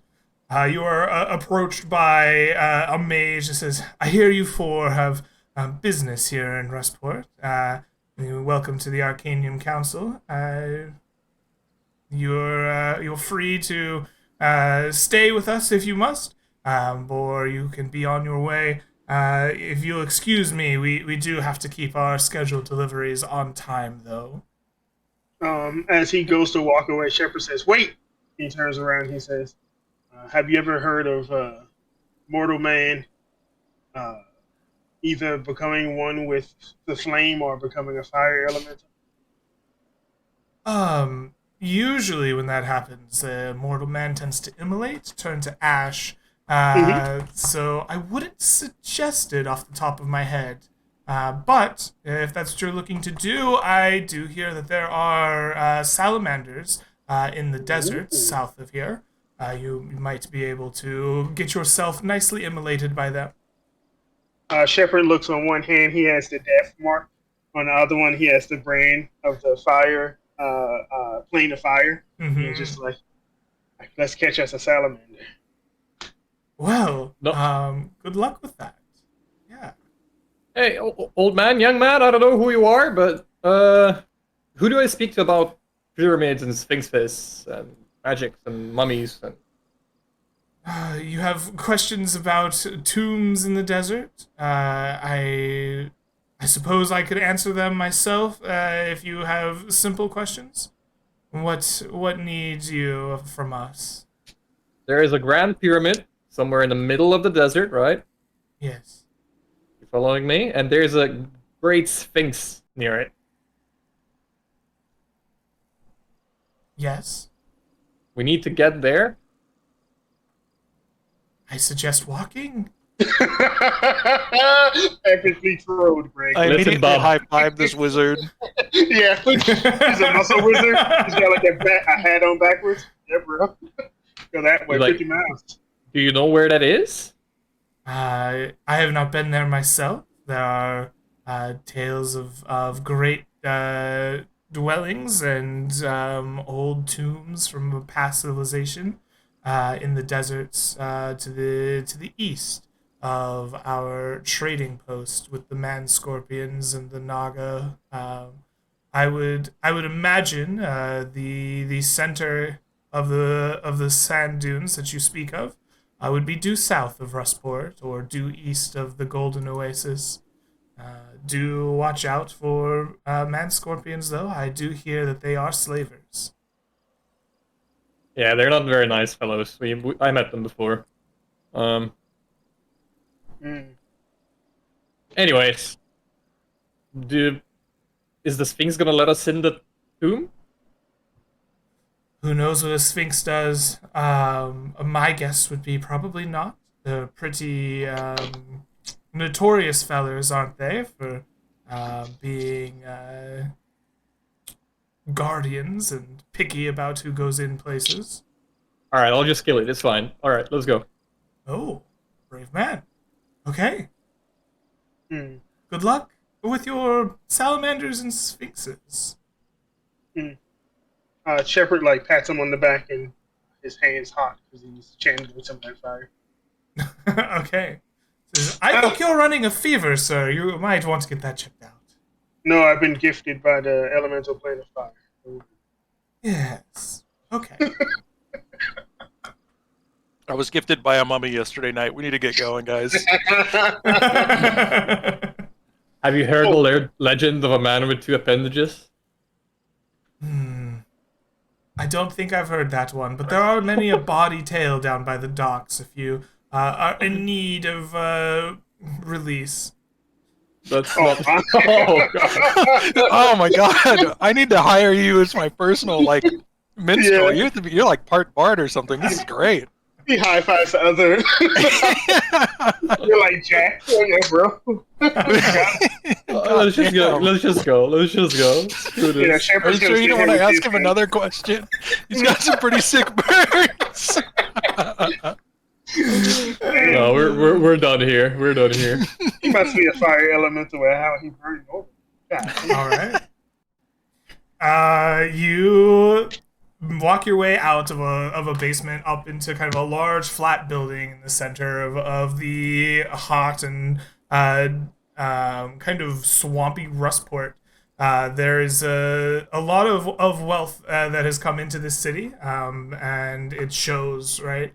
The city itself is just like very well kept, very well carpeted, but it is all flat as opposed to Rhymeview, which has towers and rises up into the kind of sky. Everything around here has a very like single plane to it, stretching out far and wide rather than high and tall. As you walk through the city streets, what is your plan? We're buying a month worth of supplies and we're scouting the desert until we find the bloody temple or the pyramid. I think we I need mean, like maybe why 2 don't we days ask more the supply. Biggest pyramid. Someone here has got to have been out there somewhere. Yeah, I think finding that, and then also just in case we get captured by man scorpions, at least a week's worth of food. Just in case. Mhm. Okay. So half the party is out buying food, and half the party is out searching for someone who may know the location of this tomb. The food is rather easy. You guys buy it up. You can get weeks worth of rations at the kind of regular price, 1 gold per person per day. So feel free to spend as much gold as you'd like getting rations for the party. How much did we have before, or how much did we have left? 2 days worth. So we get 5 more days, and that's a gold each. Gold That's- each per day. Okay, gotcha. So it'd be 20 gold. Can Yeah. someone cover me? Otherwise, I'm gonna lose a Yeah, plus I got one hidden damage. Thank you. I got you, dude. Don't worry about it. Alrighty. Yeah, I'll take the 20 gold off my account here. I got it. My mouth. Don't worry. Alrighty. You guys, Mau Mau and Shepard begin buying up as many rations as they can, preparing to get themselves down into the desert. Which leaves Norbert and Randall to find somebody that knows about the location of the pyramid. How is it that you go about finding said person? First, we do it my way, and then we do it your way. All right, Randall?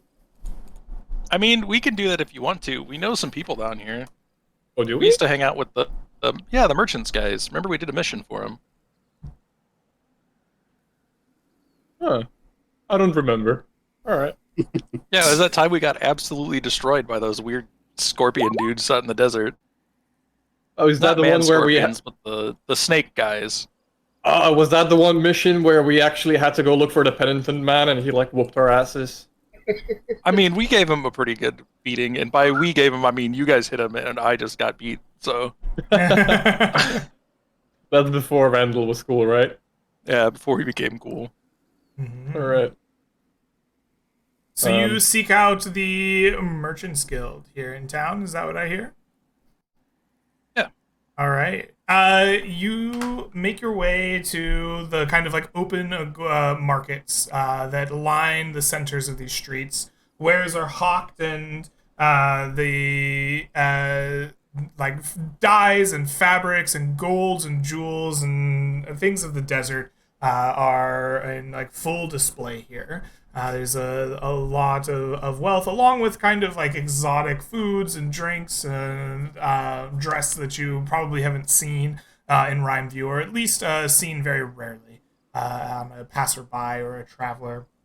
As you make your way to kind of the center of this open market and to the abode of the Whitewater Merchants Guild here in Rustport. You'll find your regular contact is a bit on the busy side, but you introduce yourself. The ledgers are brought out. They do find your reputation with the guild, and you are brought to meet a merchant named Zyara. And Zyara is dressed in silk and doesn't seem particularly pleased to be speaking with outsiders, but kind of has that way of biting back a frown, knows to do her job. Customer service face is on in full effect as she speaks to you and says, I hear you are in search of something particular out in the desert? Yeah, it looks like we're going to be forced to do a bit of tomb raiding, and we're going to have to come back and sell it afterwards. You guys wouldn't happen to know about a big, uh, brain's not working anymore, pyramid guarded by a large sphinx in the middle of the desert that someone stole a finger from recently? As a matter of fact, I know something of a finger that's gone missing. There was a local merchant here, a man named Gilbert, that was trying to sell a mummified finger as if it was an exotic, uh, item of some kind. Trying to pawn it off on merchants for at first very high prices, and then lower and lower until it was quite obvious something was going wrong there. We had to remove him from Rustport and sent him on his way, severing some of the connections here with the Merchants League. Why? Well, it's a cursed finger. Gave us a quest to carry an item, ha ha ha, finger, to some place, and we started getting attacked in the middle of the night by mummies, and now we can't sleep very well. And my friend here was able to use a spell to track where the mummy is, and it's somewhere in a great desert in the center of or somewhere in a great pyramid in the center of a desert. I suddenly don't know how to talk anymore. That's all right. It happens to me all the time. Uh, the center of the desert, you say? I know very little of the Great Pyramid that you speak of specifically. You say it was guarded by a sphinx. Yes. No. There is a dweller of the desert that is in town. He may be able to take you there. He's not associated with the merchants. He comes in from time to time, from deep within the desert, wrapped in heavy cloaks and keeping his visage hidden. But he sells in strange and powerful trinkets. The Merchants League has generated quite a bit of wealth for, so we always look forward to his visits. You might want to seek him out. Perhaps he can do something for you. Excellent. Could you point me the direction, and then I'll get out of your hair? Yes, indeed. You are going to find him at the edge of town. There is a small fountain that he seems particularly interested in. Every time he visits, spends most of his time there. Sells a few trinkets. Has been known to sleep in the evenings by the fountain, and then head out back into the desert where he came. Excellent. Thank you. I appreciate your time. Absolutely. With that, the party, I assume, picks themselves up and reconverges with many rations in hand and a new destination. You walk to the edge of town and find exactly as Zariah described a man with large cloaks draped over his shoulders, big poofy trousers and clothes that almost like fold together as if they're well oversized. He wears a large hood that hangs over his face, and you can see like a scarf or some kind of facial covering that just like hangs out over the like edge of his hooded cape and shirt. And before you can even really get up close to him, his head turns as if hearing footsteps. You don't see much in the way of features behind all of the fabric and clothes, but you do see beady, piercing eyes that quickly look over the four of you. Um, as it is clear that you begin to approach the man, he sits down on the edge of the like soft flowing fountain and waits for you all to approach, eyeing each of you in turn before eventually speaking up and saying, "Hello, what can I do for the four of you?" There's supposed to be a pyramid in the desert, big one with a sphinx in it. You told you might know where it is. I know of the Sphinx's pyramid, yes. Can you tell us where it is, or at least point it out on the map for us? Yes. What will you do for me in return? What do you want? Yeah, I'm trying to get a salamander. You want one too? I bake delicious pies. Mom always That says. too. Salamander or pies, whichever you prefer. How You didn't delicious happen are to- your pies? Ooh. I'm sorry, what was it about pies? You seem interested? How delicious are your pies? Oh, the most delicious. I have flavors from all around, from Rhymeview, from Shallowport, from Shallow Rest. How big can you bake a pie? Oh, tell you what, help us, and I'll make a pie as big as I. Too small. What else you got?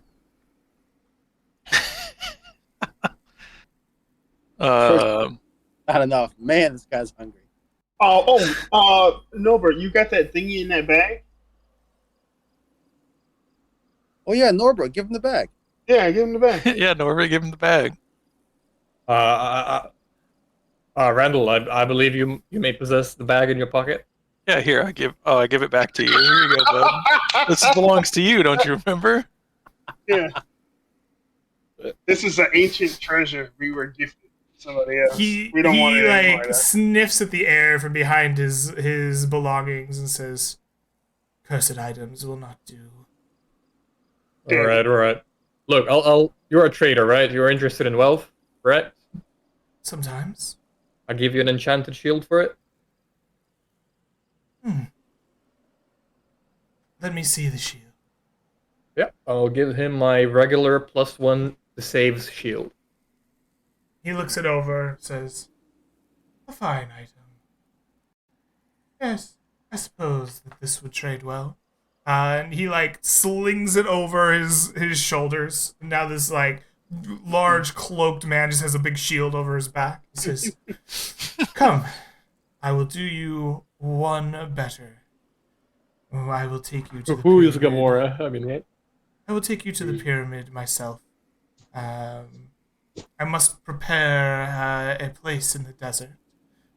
Meet me here tomorrow morning, and I will take you directly to the Sphinx's pyramid." Come on, man. We got 3d6 every day, man. Don't do this to us. How far it is? Like how many far days from journey? here? I must just prepare a simple place in the desert. I will be no more than an hour or so away from town. Okay. I feel like the party is gonna wait for the mummy before we go to sleep, right? Have we established that, or? I was going to say, do we want to go with him just in case a salamander attacks him so I can get its skin and wear it? No, I think we're fine to just rest in town. Look, there's a town guard for a reason. What could go wrong? Norbert is the town. Look at him. He's a whole wall. Norbert is standing there with a massive barrel 4 times his size strapped to his back. He's like, yeah, I'm good. All right. We can sleep in town since Rando is Good. big. Meet me in the spot tomorrow morning. and I shall take you directly to the pyramid's base.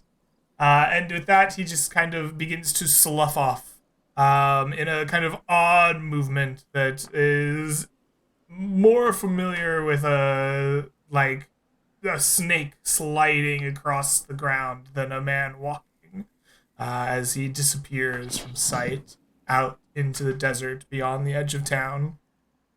As he leaves, Mao Mao can't help but with her natural curiosity and the fact that they start off this mission being double crossed and cursed. She's gonna follow this guy and make sure that he's not trying to fuck him over somehow too. And with her like orange fur, maybe it'll be hard to spot her in the desert. Maybe not. All right. You can sneak along behind. Stealth is not your problem, but what soon becomes your problem is speed. As soon as he is out beyond the city, he moves very quickly and easily through the sand dunes. And your attempts to follow him are going to be more about your ability to keep up. Please make for me an acrobatics or athletics, dexterity or strength check. At disadvantage out here in the mighty dunes of the sand. Okay. With my ability to put on extra speed with feline agility and claws and whatnot, can I negate the disadvantage to a regular roll? No, it is loose sand and difficult terrain. It is not something easily overcome by your normal understandings of the terrain. All right, sounds good. You said athletics or acrobatics? Yes, Sam? Good luck. Acrobatics. And we are going to use one of our luckies to at least have a chance at this.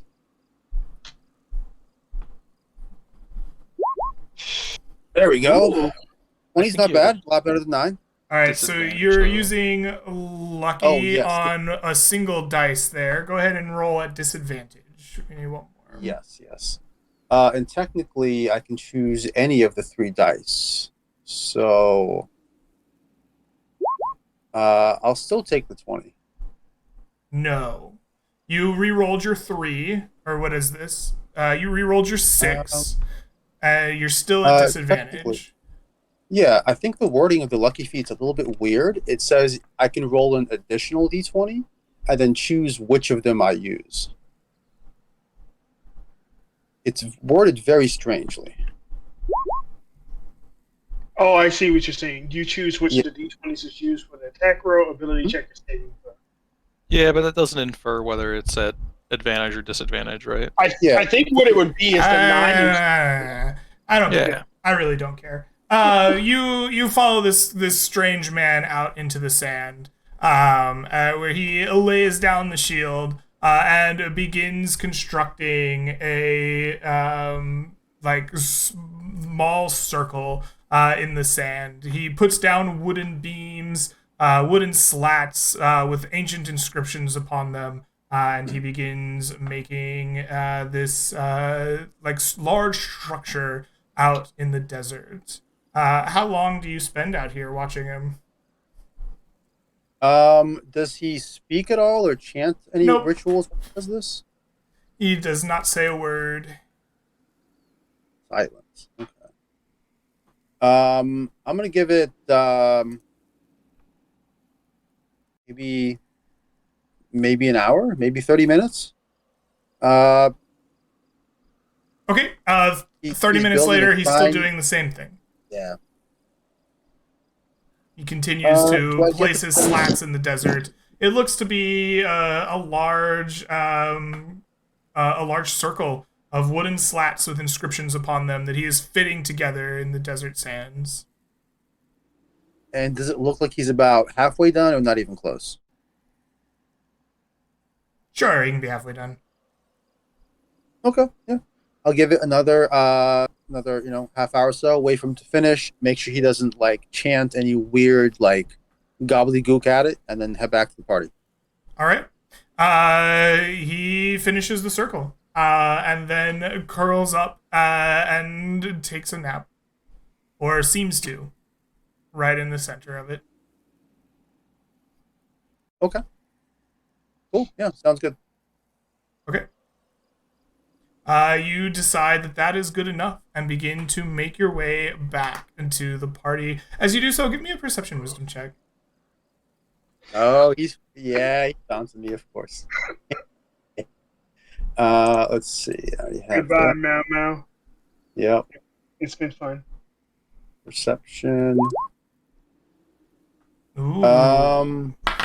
This is the same day. Long resting. We were going to rest in town, right? We're going to take a long rest.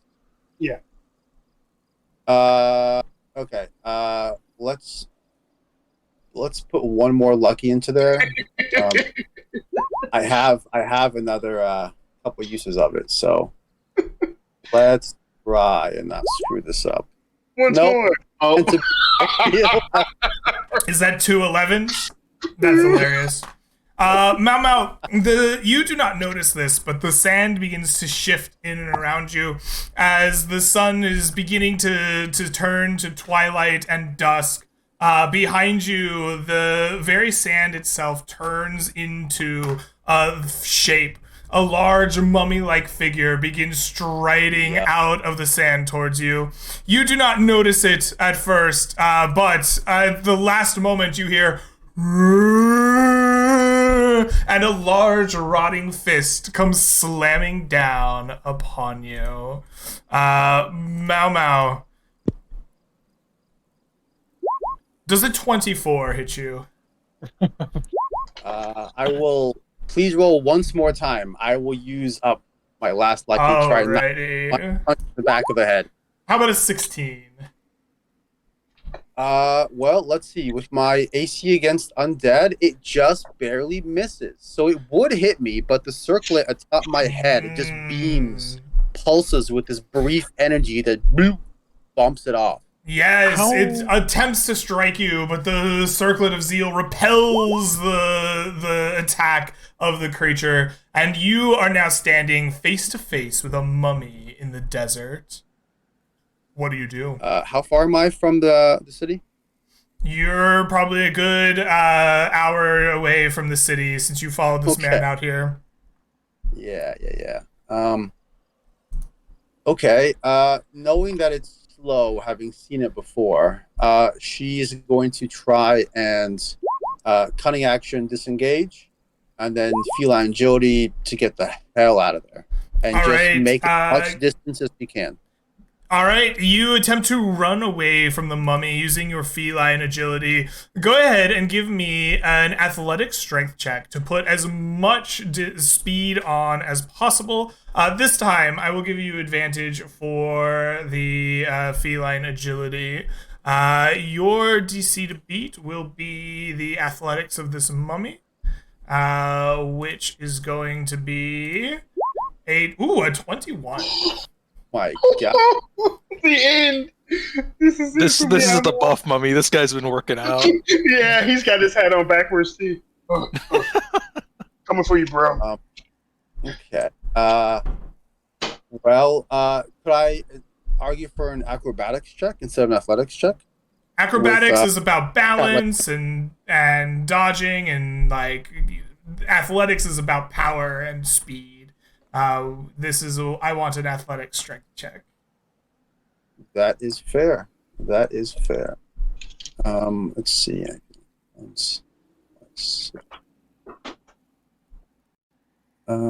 Yeah, that was all three. Okay, sorry. I just want to make sure I had that correct. I'll give you my inspiration for this roll. Oh, thank God. Oh, yes, I will use it. All right. So Norbert looks up at the sky like, I think the amount needs me. You do have you do already have advantage for the feline agility. Oh, right. Oh, I apologize. Thank you. Then, He goes, but never mind, and looks back down. All right, you race, but you are caught by the creature. It is a long race across the desert. Please take for me 1 level of exhaustion for this rush across the desert. As you do so, you get in the view of town. At party, you hear from the alarms that go up. A mummy! There's a mummy at the edge of town! The Rossport's under attack! And Mau Mau, you are going to square up with this mummy. Roll me initiative. Oh, fuck. Well, that's our cue. Oh, Look, I have 5 gold pieces on the mummy. I will roll because I have disadvantage. He's about to lose a second All character, right, boys. you go first. It is clear that the mummy has caught you. Further running away will get you nowhere. The creature bears in and it is going to attack. You hear shouts coming from the tops of the rooftops as the guard is alerted to your presence. The party, you hear this happening. What do you do, Mau Mau? Do I know how far I am from the rest of the party? You're at the city gates. You know no more than that. The party could be anywhere inside the city. Okay. Well, she is. I'm gonna continue trying to not engage. I'm, Sounds like you're taking the dodge action to me. Yeah. Is there other places I could move to that would be difficult for it to follow me? You have been captured. You tried to run away, and it has borne down upon you. It is evident to your character that further running away will not work. Yeah, the guards are keeping you in too. No. I do the way to do this is for you to take the dodge action and hang out for 2-3 rounds until help arrives. You can take it, man. Fight it. I believe in you. Yeah. I don't. Out of game, I would probably fight it. In game, I think Mau Mau would just try to duck and dodge and get away until the rest of the party arrives. All Just right. running away from this thing an hour through the desert, tired, exhausted, weakened. Mhm. She's not going to try to one-on-one some horrible undead monster that appeared out of nowhere. So you take the dodge action. The mummy raises its mighty fist and will Yep, attempt to bring it down. We will do this. Sorry. I have one action I can use. Okay. We're going to use we're going to try and stun it. So I can, Ooh. if not get away, at least, All right. You cause a shifting pattern of dazzling hues that spread across the field of view of this mummy. I want to know if this is a charm effect. It doesn't say charm on it. All right, sounds good. It's just a stun and a disadvantage on attacks. Yeah, let us make a wisdom saving throw. That is a 15. Meet the beat, my friend. Oh, that is All unfortunate. right. Well, it still has disadvantage at least, which is good. So I don't have to dodge. The save was just for the stun. So we're gonna flash it, and then we're just gonna try and claw at it as it comes near me while avoiding its attacks. All right, you use your action to use the robe of scintillating colors. So the rotting fist will come down at you since it saved successfully at a regular attack. The 11 is unable to hit you as the mummy's closing its eyes against the robe, and it slaps down towards you. At the end of the round... Clarification? I apologize, sorry, one quick clarification. The wisdom save was just for the stun effect. I understand. The advantage still lasts. Okay, great. It misses you, buddy. Either way, it's over, yeah. So the creature misses. At the end of the round, the guards attack the creature. A hail of bows come flying in from atop the walls. And they... Oops, that's not quite correct. And they will crit the creature twice and hit it 3 additional times. Light it up. Jesus Christ. That guy This who isn't the wrote first mummy they've dealt with. that guy who wrote a Lit by the robes. Target like black. The 7 mummy dice is of damage. powdered with arrows striking deep into its fleshy body. It takes 25 points of damage. Sand begins to pour from it. At the beginning of the round, your party members are alerted by the shouts. Are you close enough to help? Where are you all at? Well, we know we're meeting him at the edge of town in some sort of a circle. I would argue we probably wouldn't go too far, but we would still find an inn, right? All right. Not sleeping in a tent. It's at least what Norbert would do. So you're at an inn in town. You hear the ruckus at the edge of the walls. Do you go in search of the mummy? Absolutely. Yeah. Especially with Mao Mao not being with us. All right. The party roll me initiative into this fight.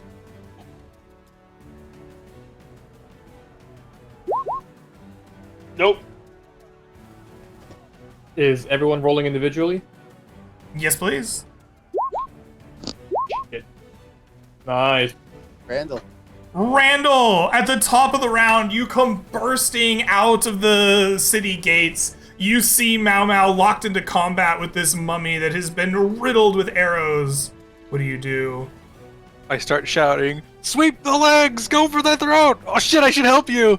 I'll go running over and start attacking this mummy if I can get within range. All right. We'll just do a couple light swings. No need to be reckless about it. Nothing bad could happen. Does a 15? The 9 will miss, but the 15 will hit. All right, there's Your just a great casual claw 26 comes damage. crashing down with 26 more points of damage, which is enough to bloody this mummy in front of you, but does not bring it down. Unfortunate. All right, Mau Mau, you now have backup at your side as Randall has rushed up to start attacking this creature with you. What do you do? If I'm at 7, I think Shepard's up before me in case he wants to act. Are you not at 13?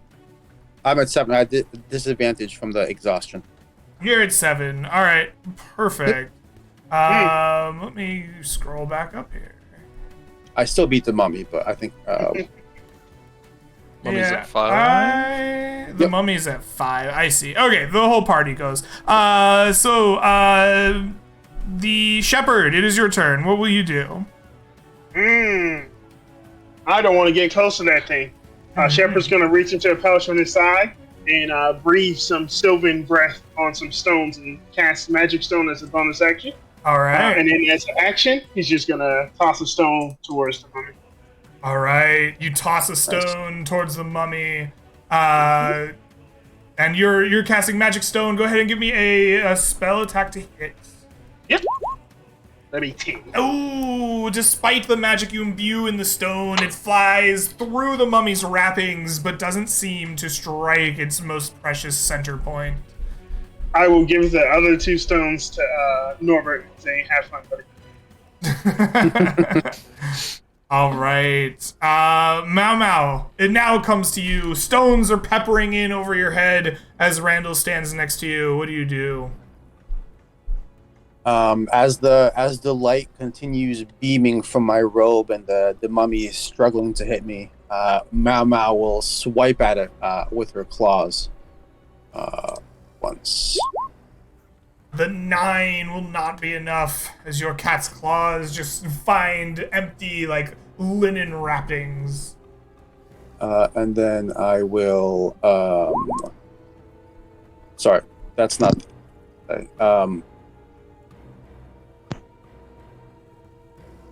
So my brain melted for a second. I apologize. Okay. I'm going to look at Randall and say, "Sweep the legs." Yes, dear. And try to sweep the legs. Missing, of course, but hoping he can do it better. All And I will right, give, you're giving the help as a help bonus action as a bonus to Randall. Yep. All right. Excellent. Very good. With that, it comes to Norbert. You're handed these stones. You see a cat trying to sweep the legs out of a mummy and failing to do so. What do you do? I feel like Shepard wants to hand over the stones to me. As he throws one stone, he doesn't look at me. He just hands it over, like drops it from his hands, and the stones just pummel on the ground as Norbert is already running towards the mummy. All right. I'm gonna make my way to him. First of all, gonna try and knock him prone to get advantage on my attacks. The athletics check. Yes. And then 4 sword attacks come. You Swiping managed down at to knock the creature prone, I believe. Let me double check that it can be knocked prone. Nothing says that it can't be. Okay, yeah, you bear down upon it in a charge, knocking the creature from its feet with your shield, smashing it prone against the ground. Yeah, and 2 sword attacks start pummeling. All right. The first one is a 30 to hit. That will hit. For 11 points of For damage. 11 points of damage. It is, in fact, bloodied. Second attack. Critical hit. That will hit. For only 11. For another 11. Excellent. Minimal amount of damage. I'm gonna action surge, and I'm gonna do it 2 more times. All right. Another question. For 18. All right. For 18, you and you swing again. Okay. Yeah, those attacks are enough. You slay the mummy in the sight of the walls of Rustport. In a hail of sword attacks, the mummy turns to dust, the linens falling apart once more into a clump of sand nearby. I'll look towards Mao Mao, and I'm gonna be like, how many times do we have to go through this? You have one task that was given to you. I'm sorry, Sonny. What? I told you, just hide. That's all you have to do. I was hiding. I wanted to follow this guy, make sure that he didn't double cross us like that other guy did. Did you know he left on a ship? I do now. Yeah. And Mao Mao tells Norbert and everyone else, what happened with Gilbert on the ship. So I he like how got this drunk, is just he now went to being bed and told. left. Yeah. She had tried to tell them before, but I guess it got I mean, missed. we figured Okay. it from the note, right? Mm-hmm. All Yeah, right. sort of, yeah. As the dust continues to settle from this fight, you head back to your local inn and can rest off the night here at Rustport. You have a night's sleep and a safe and secure location. You can regain all of your hit points up to your hit point maximum, as well as all spells and class features associated with the long rest in the player's handbook. As well as regain your full complement of hit dice to be used in the next day. Mao Mao, your 1 level of exhaustion will go ahead and dissipate. However, in the morning, as you awake, I need all of you to roll me 3d6 again. Did the original negative to our maximum hit points get recovered with sleeping Nope. here? No. Okay. Nope, that is still ongoing. Why am I rolling so high? You're hot. You're rolling hot. Me too. God damn, dude. All right, I think your hit I'll- point maximum is once again reduced by the total that you rolled, as you are unable to go below 1 maximum hit point, but you feel the strain of this curse upon you. As you prepare to meet up with your companion the next day, we have been playing for about 2 hours, and I think now is the time to take our first break, and perhaps only break, of the session here today. We will see you all in about 10 or 15 minutes. Holy shit. We will be right back. Please, somebody call Wizards of the Coast. We need help. Save us. Help! Help!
And hello, Internet. Anyone have any temp Welcome HP? back to Land Oh. Beyond the Mist.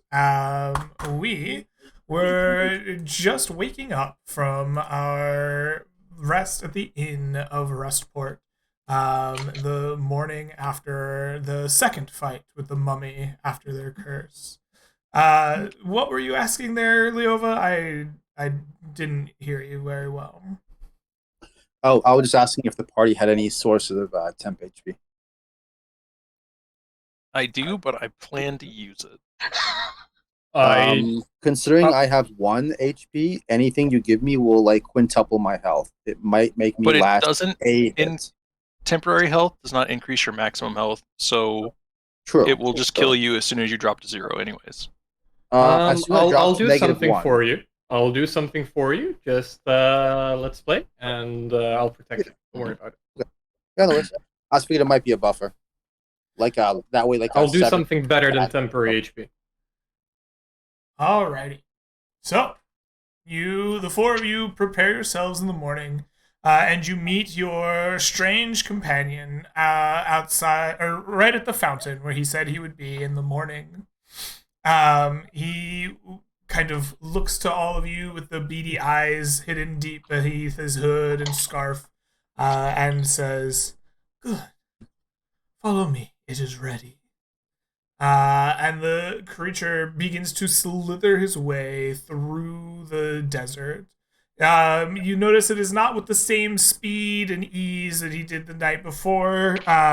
He seems to be pacing himself, knowing that there are other people trying to follow him, as Mau Mau finds the trek much, much simpler this time around. No, he doesn't. She's dying. She's struggling to walk. She's moving the slowest she's ever moved. She's breathing heavy with every breath, stopping to lick herself every 3 feet to get the sand out of her fur. Just getting more of it in her tongue, coughing it up, and just having she looks like she's actually dying. Yep, Bert, I think her age might have caught up to her. I think this is the last day of her. My age has passed me. I see my age up ahead of me at the finish line. I'm like, It's okay, Grandma. We'll get a better wheelchair for you that works in the sand next time. Shepard was about to say, where am I? we're in the desert. This is pretty much a big graveyard, so there's a better place for him.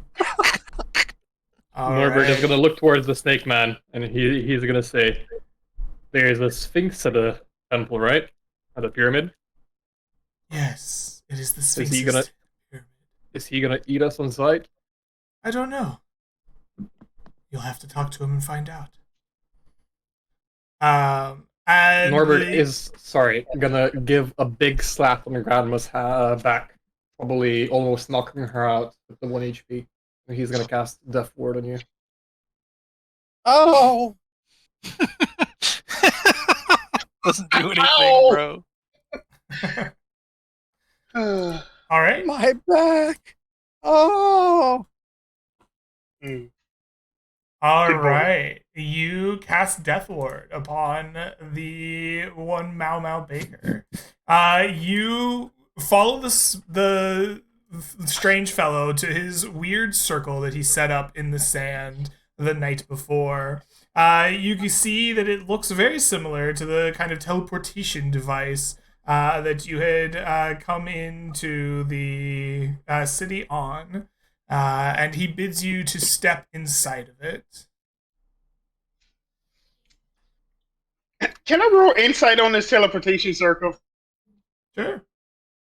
All right. I need to see. Do I see demonic markings and markings that show snakes surrounding people? Let me roll insight on this circle. Okay. Yep, you sure do. Lots of arcane sigils all over the circle. But that's the way kind of magic circles work, right? All kinds of arcane sigils. I was more so looking for symbolism that shows a bunch of snake men surrounding humans. I don't see that, right? No, but okay. you do see arcane glyphs of serpentine quality. Yeah, that's fine. if you like voice your concerns, you're like, oh man, we're gonna get trapped or something. I'll just be like, oh no, I talked to like the head of the merchant guild over here, and they said this gentleman is incredibly reputable about his business. I Yeah, gave him my shield. for the people who come back, not for the people who don't. No witnesses, right? I feel like he wouldn't be reputable if people didn't come back whenever he offers his services now, would he? The mummy's got him. What can I do? How would they know? No negative reviews. Yeah, it's like Yelp, but he controls the server. Okay, well, Mhm. Shepard's gonna step inside. All right. You step inside. As the party does so, he begins to incant a spell, and the sand whips up around you in this wooden circle like a small cyclone, rising high above your heads into the sky, twirling about you.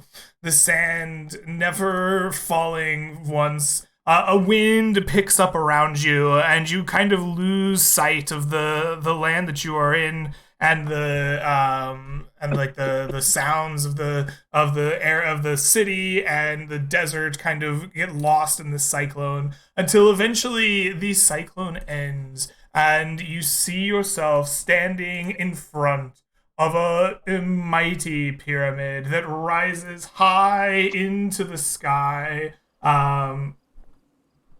That rises high into the sky. Statues of old pharaohs or old leaders or rulers are lining up on either side of you, and a large sphinx stands at the entry point of the temple itself, seemingly like in a guardian position. As you look around, there is no sign of the snake-like man or his wooden contraption that led you here. Uh-oh. I feel like Norbert has his weapons drawn, shielded already. Well, And chill, bro, chill.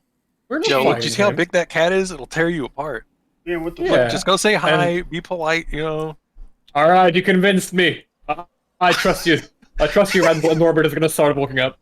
Gentlemen, I do believe we are Uber Eats. You begin to walk up. As you do, the sands around you whip and sway as you realize that the very place that you walk has a strange quality to it. Time is moving slowly around you. The desert sand appears to show you like perfect marble statues in their full brilliance, and then the broken rubble in front of you as well. With each step, you seem to be almost traversing time itself. As you step up, the Sphinx narrows its gaze down upon you, and as it looks, it says, "You shall not come any closer. No man will defile the tomb of he who lies beneath." Oh, good thing I'm a lady. Excuse me. You just hear a low growl deep in the back of the creature's throat as it narrows its eyes upon you as well. Yeah, Mao, I think that was the royal. Mamo kind of stops in her tracks, thinking better. Are you a sphinx? I am. I've heard children's stories of you giving riddles to adventurers. Is that correct? Is there any way for myself to prove worthy of entering the tomb? None will enter the tomb.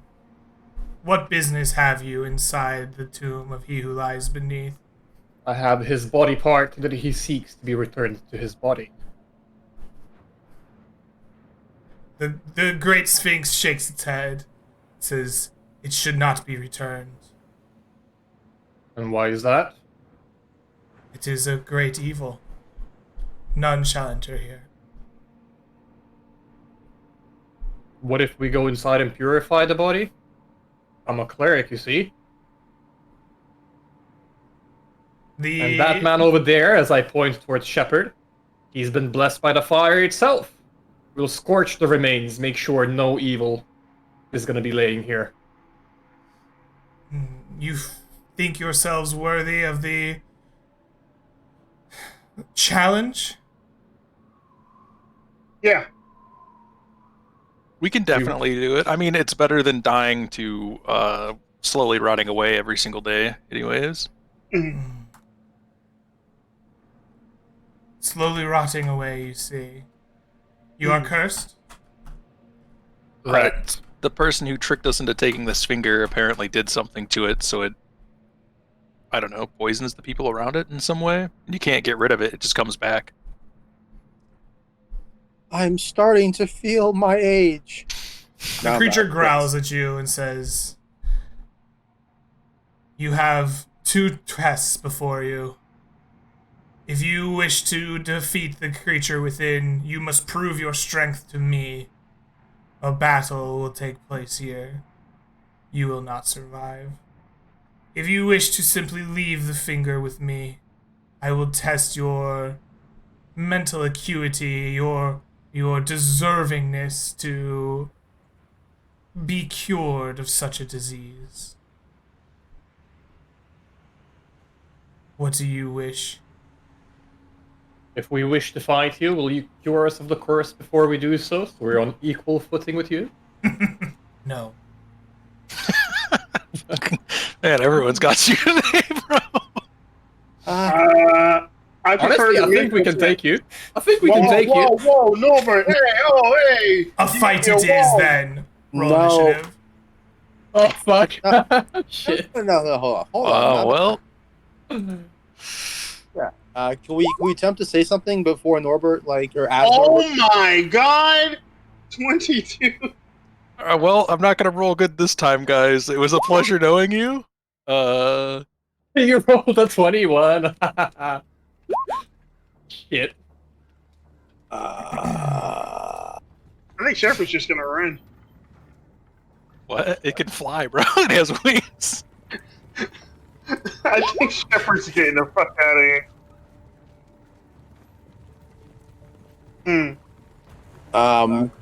So yeah, as this happens, Mama says, Mr. Sphinx, I would just like to be uncursed and leave, please. I'm not sure what these young boys are saying to you, but All we right. can all be reasonable creatures here. The It's a Sphinx of Time roars, and as it does so, it begins to lift up off of its hindquarters, and it flies forward towards Norbert, landing in a great puff of dust and sand. As it does so, it will make 2 mighty claw attacks upon you. Hey, I'm not done flexing yet. Come on, man. Give me a second. First of which will be a 23, which is not enough to strike you. The second of which will be a 16. Jesus The Christ. creature snarls its dissatisfaction and ends its turn. Randall, it is your turn. What will you do? Randall will rage. As we begin to fight it, Mama will empathically yell at the party, please, let's all just hold for a moment. Fight or die! Randall is gonna do like 60 damage now, and she's like, hold on. Fight or die, yeah, right. Alright, I'm gonna move to a good position 10 feet away and be like, I'm so sorry, please don't kill me! As I recklessly start trying to hit it. Alright. Probably not gonna hit. An 11 will not hit the Sphinx. One more, a 14. The 14 perhaps. is also shy. Its mighty natural hide repels your bronze claw from you. That's it for me. You know what? I'll actually move a little bit over here towards. It might be safer over here. As you move away, the creature is going to use its legendary action to just appear right next to you. My God! It seems to displace itself from time and space, and it growls at you menacingly. Look, I'm already scared. Yeah, you can see my pee trail, bro. Would Norbert get an attack of opportunity? Nope. Bastard. Alright. Mao Mao, it is your turn. What will you do?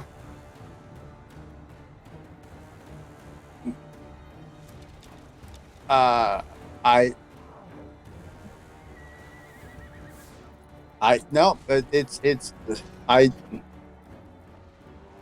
So out of game, I will say Mao Mao is going to just continue to be non-violent. Do you guys have an issue with that? I don't want to be like my first. I remember I started out. I mean, we were just simply talking and it started attacking me, so I think he's coming after you as well. I don't think it's... You challenged the demigod. You kind of gave it some lip.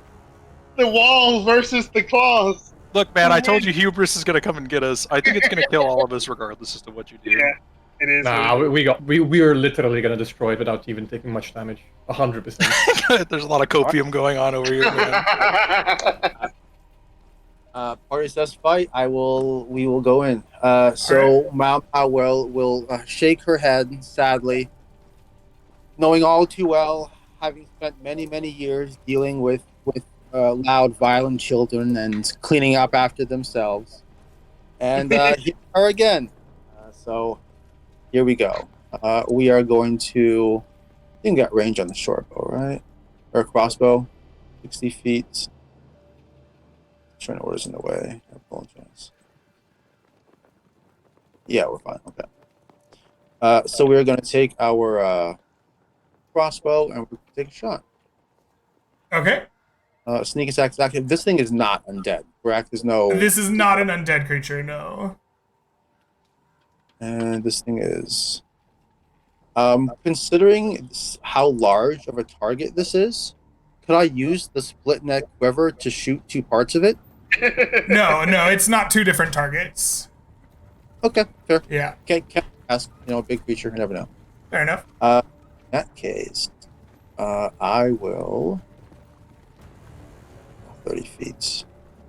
That's fine. Yeah, she's gonna move over to selection.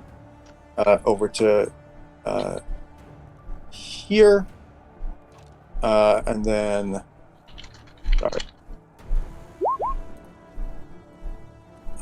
30 feet. Oh, yeah, okay. So she's gonna just move over to here. She's gonna yell to Randall, "Be careful! Its claws are bigger than mine." To give you the help action to attack it. Hopefully you can, not have to reckless it. You probably will, but you might not have to. We'll see. Yeah. Yeah. We'll see if I survive that long. All right. So, which is that, and then we will take a shot at it with the crossbow. Ooh, perhaps shaking in fear or perhaps weakened from your curse, the crossbow bolt is unable to penetrate the thick natural hide of the creature.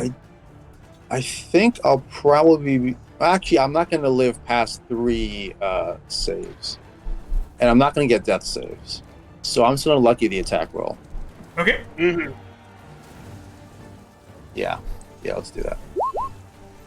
An Nope. 11 still does not penetrate their hide. And then she will move back into cover and just kind of, duck down. Not going prone, but just going down. All right. At the end of your turn, it will make a claw attack at Randall. Does an 18 strike you? It does not. All right. It does have advantage, though. Ooh, fun. I'm currently at 20 AC. Brilliant. Wait, after It does Mao not Mao strike turn? you. Norbert, it comes to your turn. What will you do? Norbert is completely pissed off. He's like, I was fighting you. You're 1,000 years too early to fight the wall. There's still milk on your whiskers. As I'm gonna step 30 feet closer. I'm gonna crush a pink hue stone in my hands and an elemental appears behind it. Oh, okay. Very cool. Your Shit, here we go. appears. Elemental time. Gladiator battle. Gladiator battle? What? Let's The do air it. elemental appears. It's so small. And I'm gonna say, fight me, not my companions. I'm the one who challenged you as the elemental takes 2 swings at it. Yeah, hit 17, him. 25? The 25 will hit. The 17 will also hit. For 28 damage. For 28 points of damage. Excellent. And give me a wisdom saving throw. Excellent. The dark elementals. That is a 20. It passes but takes 3 psychic damage. Alright, excellent. That's my turn. It's using Wonderful. the forbidden damage. At the end of your turn, the Sphinx obliges. It disappears out of the space it was in and appears behind you with a growl. Shepard, it is your turn. What will you do? Shepard's seeing Mau Mau will say, "Death is so near," and a wing will sprout out of his back and say, "Let's give it to this Sphinx." And he's going to activate his Death's Gift as a bonus action. And as an action, God, I'm trying to figure out, do I want to do Cold Lightning or Fireball? Fuck. Roll a D2. Just roll a D2. Yes. Oh, I'll roll a D3 because I really want to do Cold Lightning. So I'll roll a D3. 1 and 2 is Lightning, 3 is Fireball. Cold Lightning. Shepard will fly just like 10 feet off the ground in like a shell and call upon a storm cloud in the sky, and a black cloud would appear in a 60-foot radius. I don't think it really matters where it is because it can strike within 120 feet. But I'll put it right above the Sphinx. And right. Shepard will, in the same action, he will say "Kneel," and a lightning bolt will drop on this square right here. And the Sphinx has to make me a Dexterity saving throw, DC 15. All right, we'll do. Or take. That is a fail. Yes. Oh, So it is going to take 30 points of lightning damage. Excellent. If it is resistant, it's half. It is not resistant. Woo! All right, Shepard, you deal Yeah, a thunderous clap of damage. Lightning causes ozone to smell through the air. The creature roars, and as it does so, will lash out with its claw attack at Norbert. With a 24, it does not hit you. the wall, Shepard will go down on one knee for a second and then regain himself and end his turn. All right.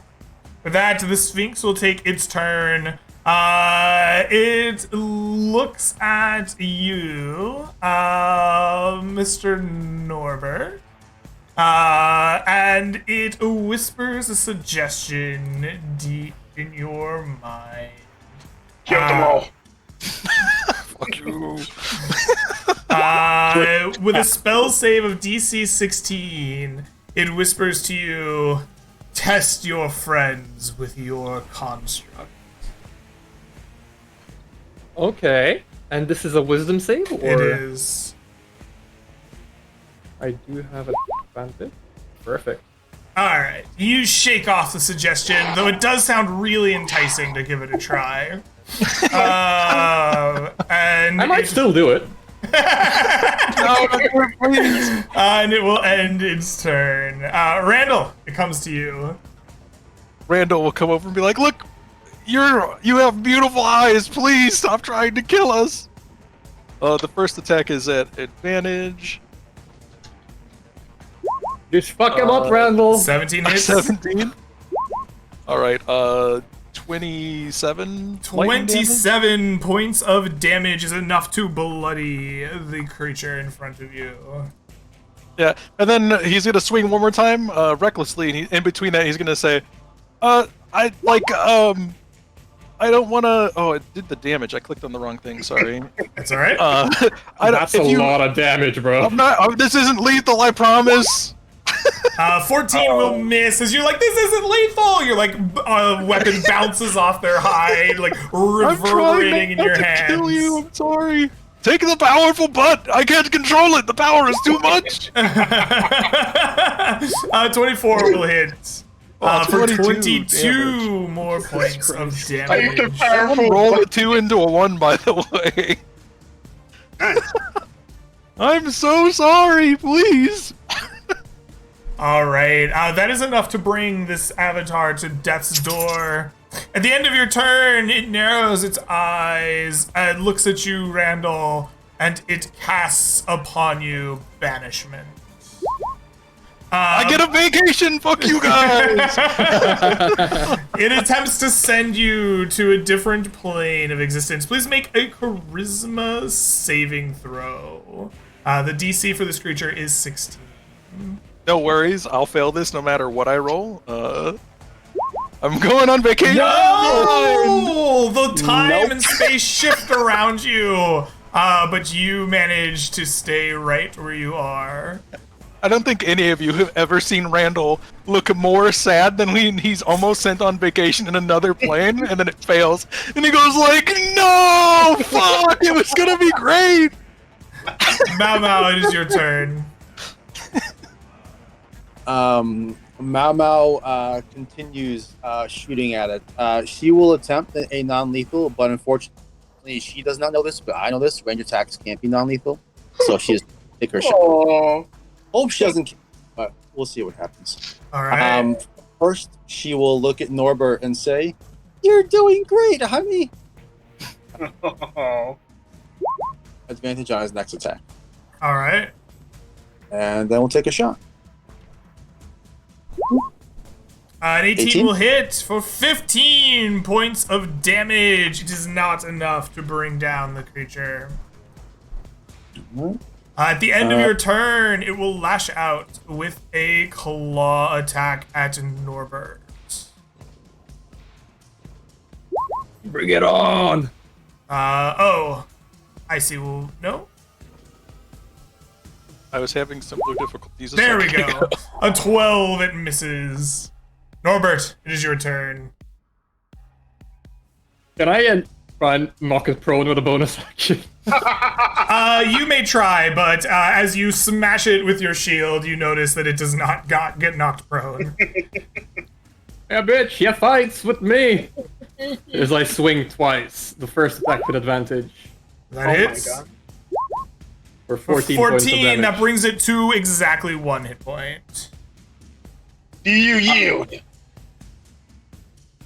I'll swing again. This All fucker right. is dying. He didn't let me stretch. There we You go. critically hit the creature.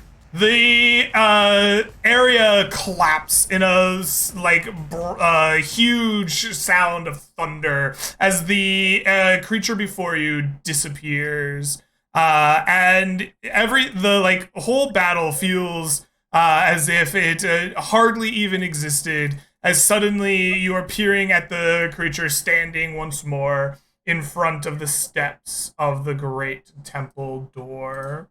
As the creature looks to each of you, it says, "You have passed my test.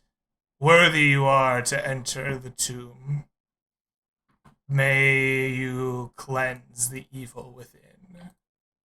And the creature just paws its way to the side, as if allowing you to traverse the steps up to the tomb door.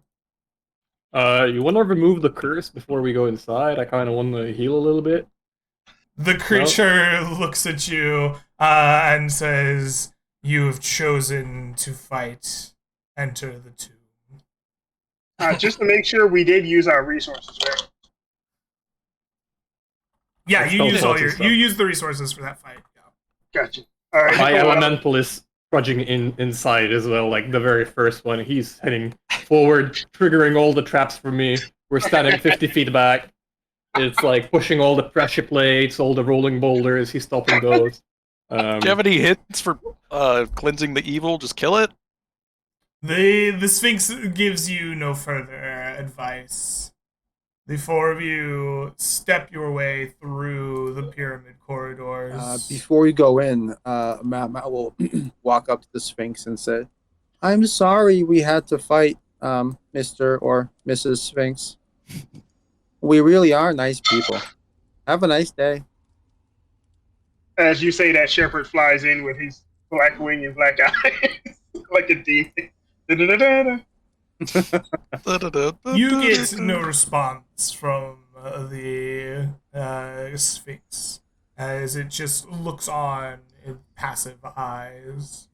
You enter the corridors here. This is what they look like. You say your elemental goes ahead of you, triggering all the traps as it goes. Yes. I'm assuming so, because Make he's a me massive one boy. dex save. For elemental, not myself, right? Yep. That would have killed Mama. Good job. All right, that is an unsuccessful dex save. Your elemental will take 48 points of damage as a series of spear traps and fires and arrow slits hammer at the creature as you walk your way through these corridors all the way to the end of the corridors at the very far side of the room. It is here that you are faced with a walkway of various different tile sets, all of them scrawls of different images, almost hieroglyphs of some kind. Mm, I look Does at the anybody- walls. Do they match any known language? Not that you recognize. Hey, Randall, didn't you get that helm of comprehend languages or something? Is there anything here in Thieves' Camp, perhaps from the Tomb Makers or previous adventures? No, Like signs on the wall, markings of anything? there are not. I don't have anything like that. Sherpa's going to use his mighty +2 intelligence to try to make an Arcana check. Okay. Alrighty. Come on, Sherpa, you can do this. You've been studying. You want to be a fire elemental, don't you? 17. You think that these are meant to be walked in a certain order, or otherwise a trap awaits you. All right. I think Norbert should be the one to do it. I'm not Yeah, very sure. dexterous, but Well, we got to figure out the order first, right, buddy? yes, but it's gonna be like 1 out of 2. 1 out of 2. 1 out of 2. Wait, hold 1 out on. of 2. You see this? Look at this. Look at the Yeah. wall. Do Yeah. those share the same symbols, They Greg? do, in fact, share the symbols. Mm. The wall on the left shares a single path of the art markings in front of you, while the wall on the right shows the opposite of the path in front of you. We have to choose the right path. Norbert is gonna walk the right path. I immediately This step path. out of the way Yeah. in case of boulders. Good luck, bro. I give you a thumbs up like before dying, and I You just choose start the following path on the right. Are you the only one stepping through? For now, yes, I guess. The See what elemental happens. first. Is it still alive? He's still alive. Is the elemental see the walking through then? I'm telling the elemental to stay back for the time being because he's so big. I don't want him to by accident step on like 2 stones. He's not very intelligent, so I can't really command step on that tile, but don't touch anything else. So it's kind of difficult Alright. task to. Yeah, he's You trying to choose face the things. right path and you walk forward. You enter yourself into the king's chamber. You stand in front of a small dais in the center, or a small opening, and in the center of the room is a mighty golden sarcophagus. And there is not in front of you, but these 4 statues. I'll tell the party to follow me the same path I took. Randall will activate his boots of flying and fly over the steps. All right. The party follows. You find yourselves in the sarcophagus chamber. Norbert would like to, before stepping in the king's tomb itself, because he knows that's where the curse and the shit lies, right? He's gonna explore the immediate surrounding area. It appears to be a tomb. There is a number of skeletal, like half-buried bodies in the quadrant up above you to the north. And there is like some small riches in the like open casket to the south. I Yeah, leave the riches for the time being. I do have a cantrip called Mage Hand. I will summon it 30 feet in front of me and just start touching the statues, seeing if they're alive or not. The statues make no move towards the mage hand. I'll say, shall I step forward? I'll cast Detect Magic. I'll look around. This whole area is awash in magic.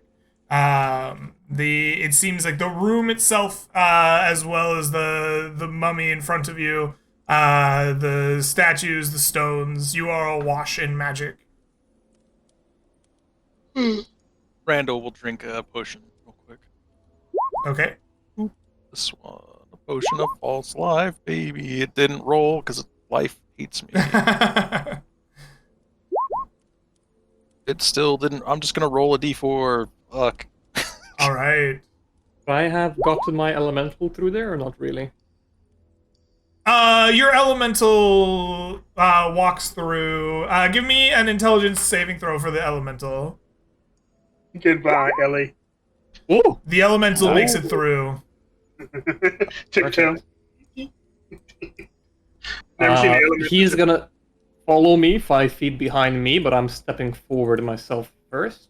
Okay. And I'm guessing the party can follow behind the elemental if they want. Okay. Nah. And Yeah, I'll step I'm saying about Once- As 10 you feet get to back. there, you are within 10 feet of this guy and this guy. The statues immediately attack you, swinging their great staves across the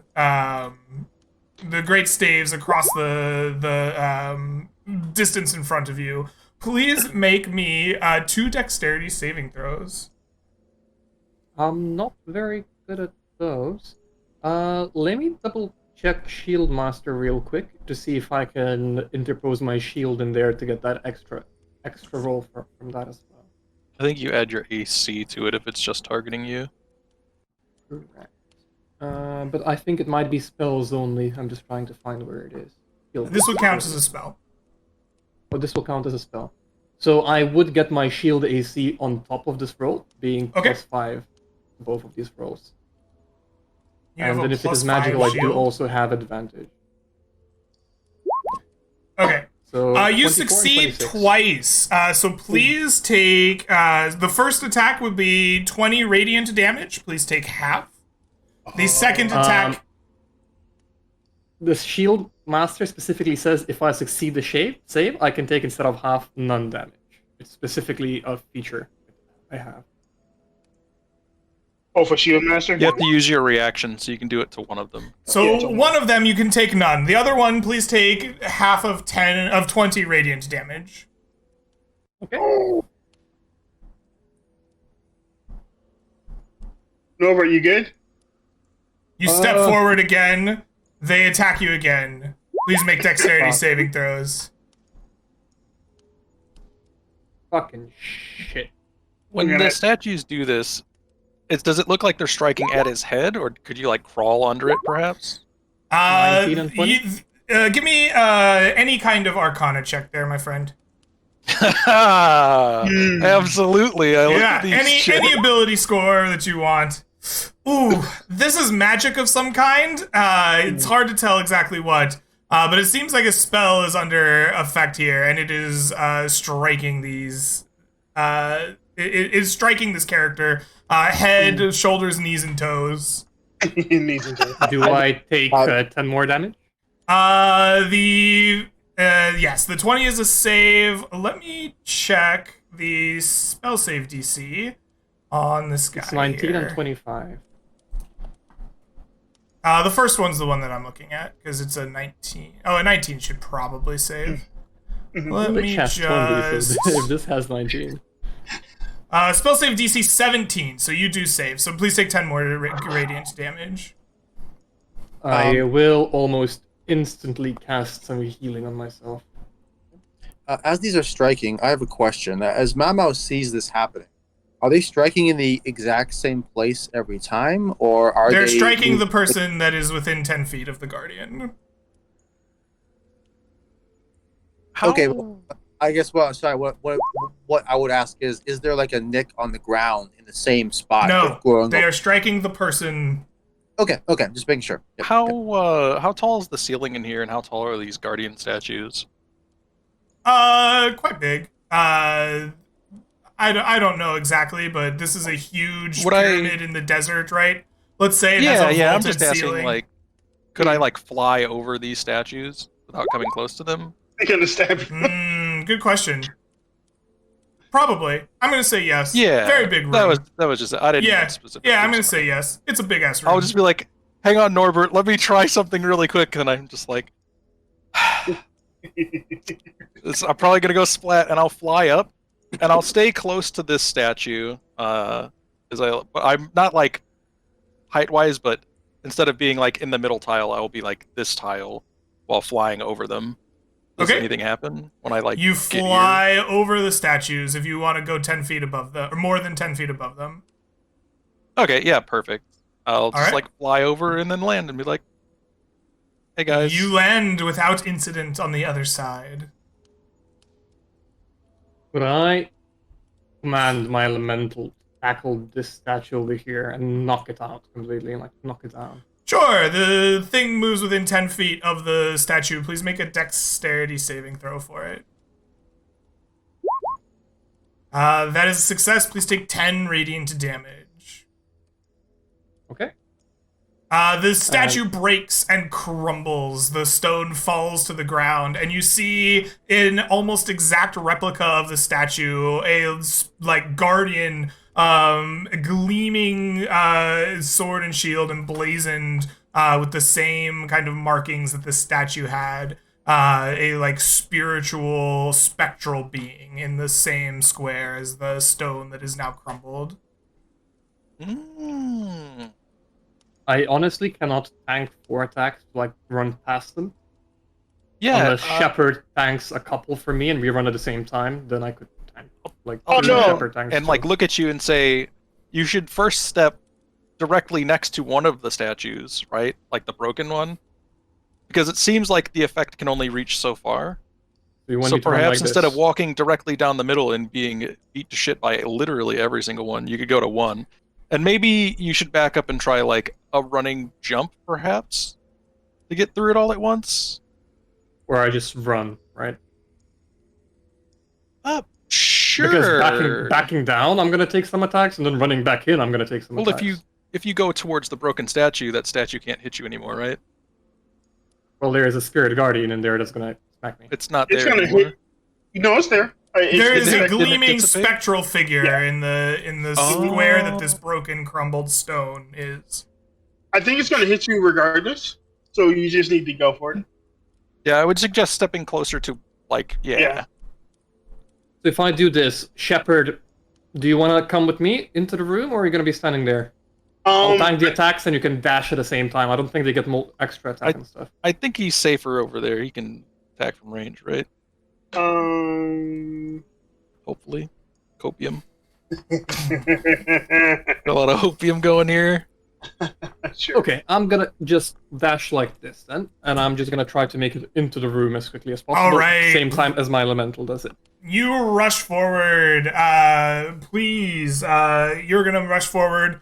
1, 2, 3 squares. It looks like. Give me 3 dexterity saving throws. DC 17. Yes.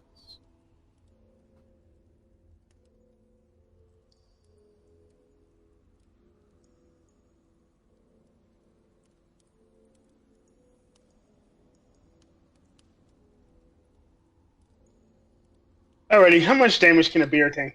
Hold on. Wait, 3 statues hit him?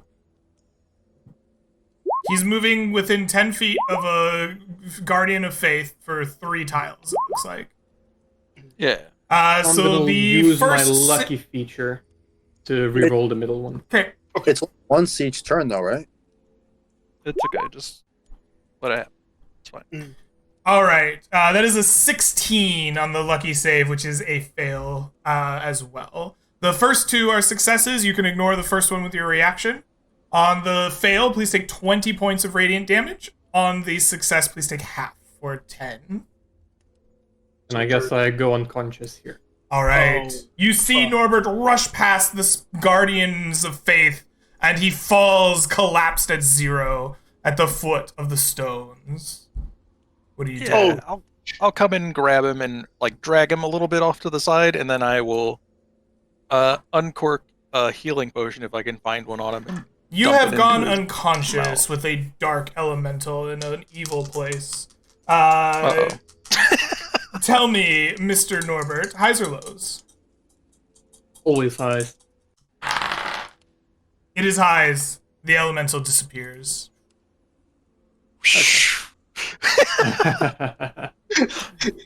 Do you have any healing potions on you?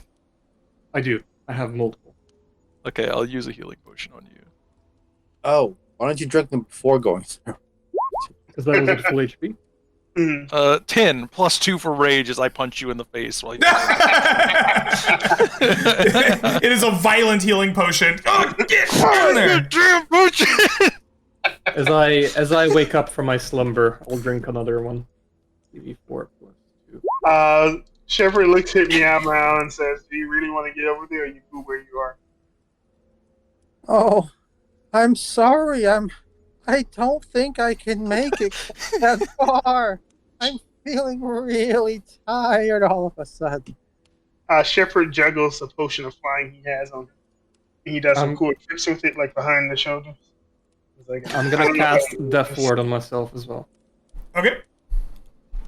Hey, Norbert, you need a healing kit charge? I'm gonna have to use a potion of flying to get over there. Can you not turn into like a bird and fly over there? No, I can't fly yet. Hmm. Fuck. Can you throw the potion to me? I'm sure I can catch it. I ain't got no potion. Oh, healer's kit. Yeah. Well, to be fair, Yes. Fuck. Okay, fly here, but then give Yes. me the healing and then fly back away. All right. Shepard takes a shot. Wait. As a matter of fact, why don't we just sit down on the floor for 10 minutes and rest?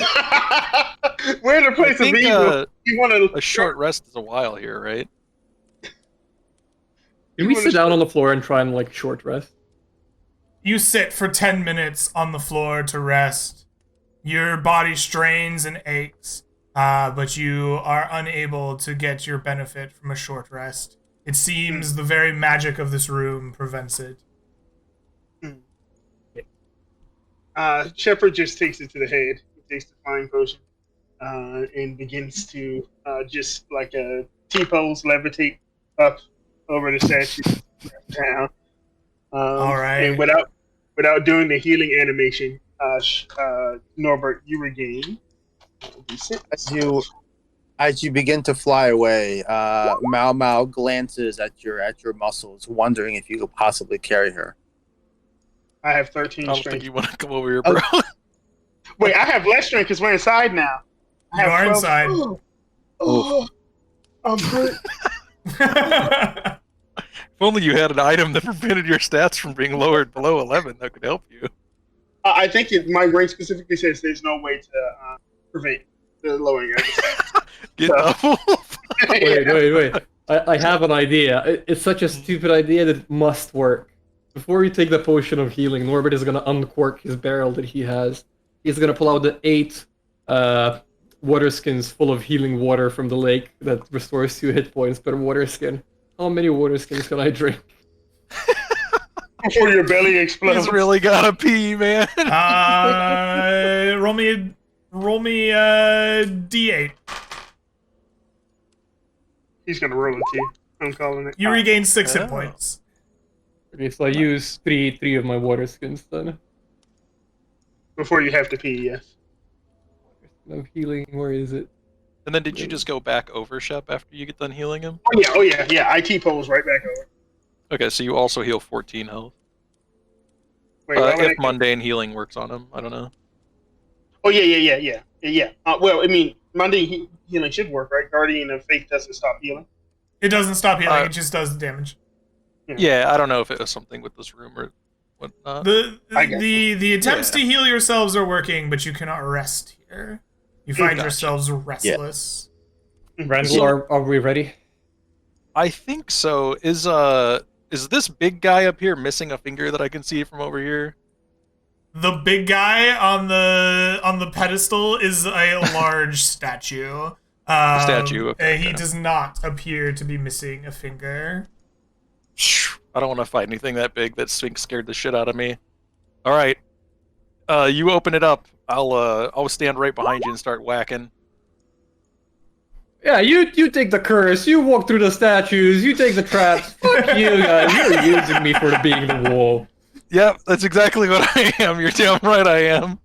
What did you get for Norbert- bragging? I told you about Norbert is hubris. doing this super carefully. Every step he takes, he's like, you know, Every step he's getting you ready. take, it's All gonna be right. watching you. Yep, right behind you, dude. You approach soon as the he starts mighty pushing. sarcophagus. You push it open. The sarcophagus begins to slide open, and as soon as you do, a smoke begins to spill out of the sarcophagus, and rising from it is a mighty mummy. You see one of its fingers missing. And as you push it open, it stands and it begins to reach for you. Roll me initiative. Oh joy. Every step you take, that mummy's gonna be watching you. Shepherd's on it. Oh man, this is the best initiative I think I've ever rolled in a D&D game. Could I just roll like a sanctuary on myself and dodge? Speaking of which, If you have Sanctuary, then you don't need to dodge. No, I I'm guess gonna you would, sanctuary and I dodge, right? So if it passes Just the wisdom kill it. save, Look, nothing's ever been able to hit you before. How could it Yeah, possibly happen now? This be the one time. Mummy rot. Oh. We're already mummy rotting. What do you mean? Alrighty. Randall, you are the first to react as this creature begins lunging its way forward towards Norbert. What do you do? I got a Randall. 23. Oh, you got a 23. Oh, well, you're not in the initiative order. You should have clicked your token. I did. It wasn't. Tisk. It wasn't there yet. Okay. How dare Everybody you. else seemed to make it no problem. Well, everybody else is mummy rotted. True. Unironically true. facts. This feels familiar. All right, Shepard, you're the first to react. What will you do? Oh, can I do something stupid before I fully like open it? I just open it a little bit and I stab my sword inside just into the feet. Yeah, you stab at it. It misses. All right, joking. Shepard, I'm it's your just turn.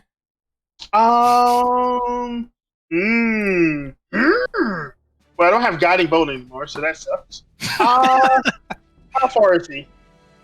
Oh no, he's out of magic stone range. Oh I can no! try. Fireball him, man. I just What fly are you up. saving the spells for? Yeah, I'll fly. Fire. I'll fly like up above these guys. I think I should be within range. Fuck no! Oh yeah, he's just gonna get fireball. Greg, make me a dex save. I'm gonna point like center it like here so it doesn't. All right, I will make you a dexterity save as the fire explodes out around the Oh. king beneath. He fails. Go ahead and roll me damage. I think it's 8d6 with fireball. It is 8d6, but you I have hope your so. Depth's Gift active, no? Your Depth No. Wing. No, it No, only it lasts lasts for for a a little bit. minute. Ah, okay. 24 points He of fire takes damage. 24 points of damage. All Good luck. right. Excellent. The fire erupts in the chamber. The creature is displeased by your attack. And it is going to attempt to use a blasphemous word upon you as your turn. Is your turn ending yet? Yes. No, don't do it. All right, your turn comes to an end. Please make me a DC 16 Constitution saving throw or become still. done. Oh, I'm flying! Yes.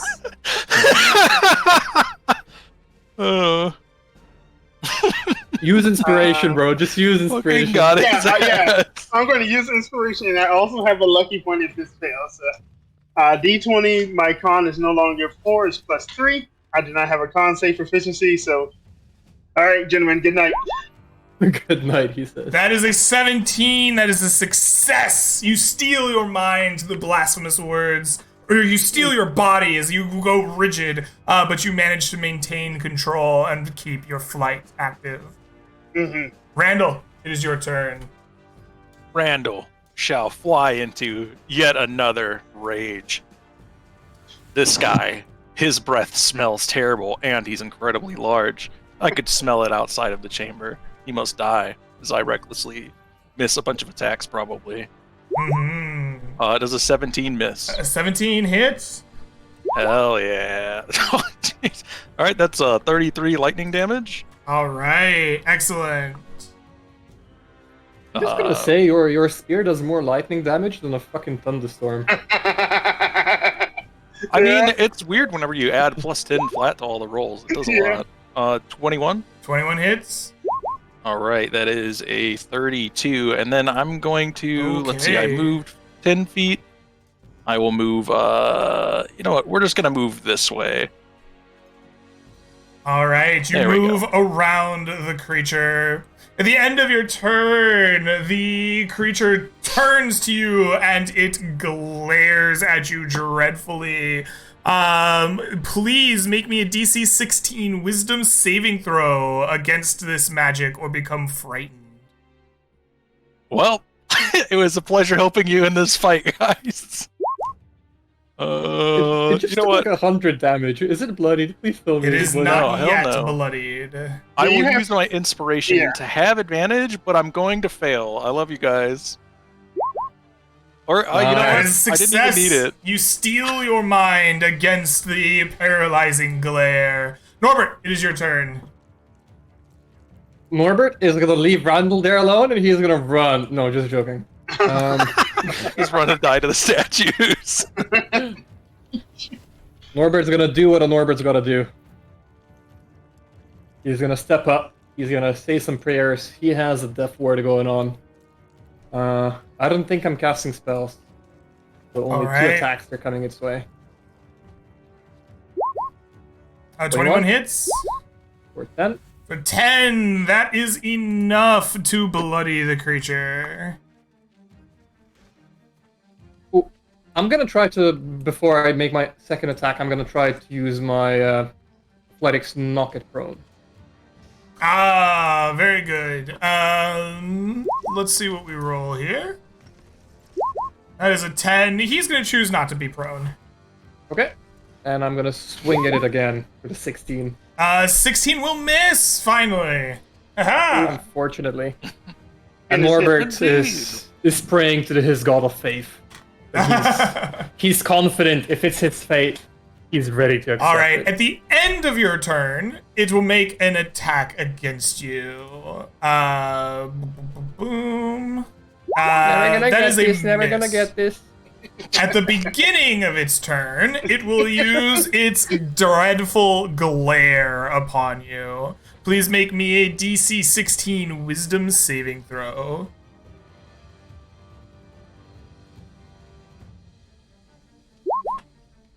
I That is will a- use my lucky roll for that. All right. Oh.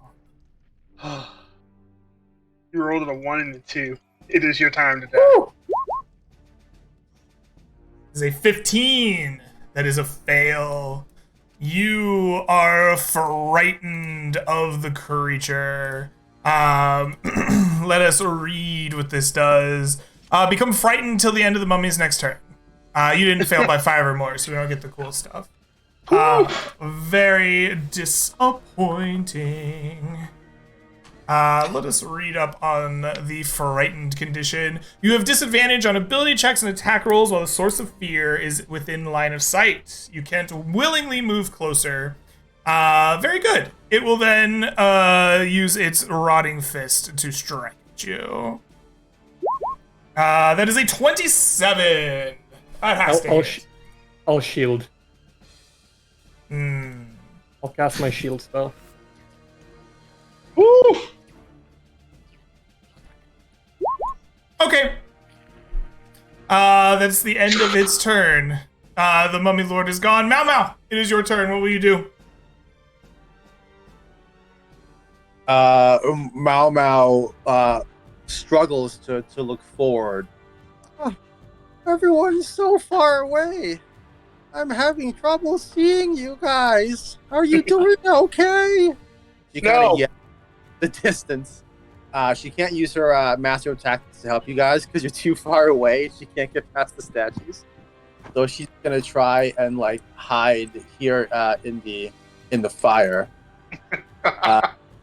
No, near the fire, not in the fire. I love the thought of just jumping into a fire. Like, you'll never see me now. I'll get you next time, Gadget. Jump straight into the All fire. right. So we're gonna cutting action to hide with a stealth roll. Oh my god. Okay.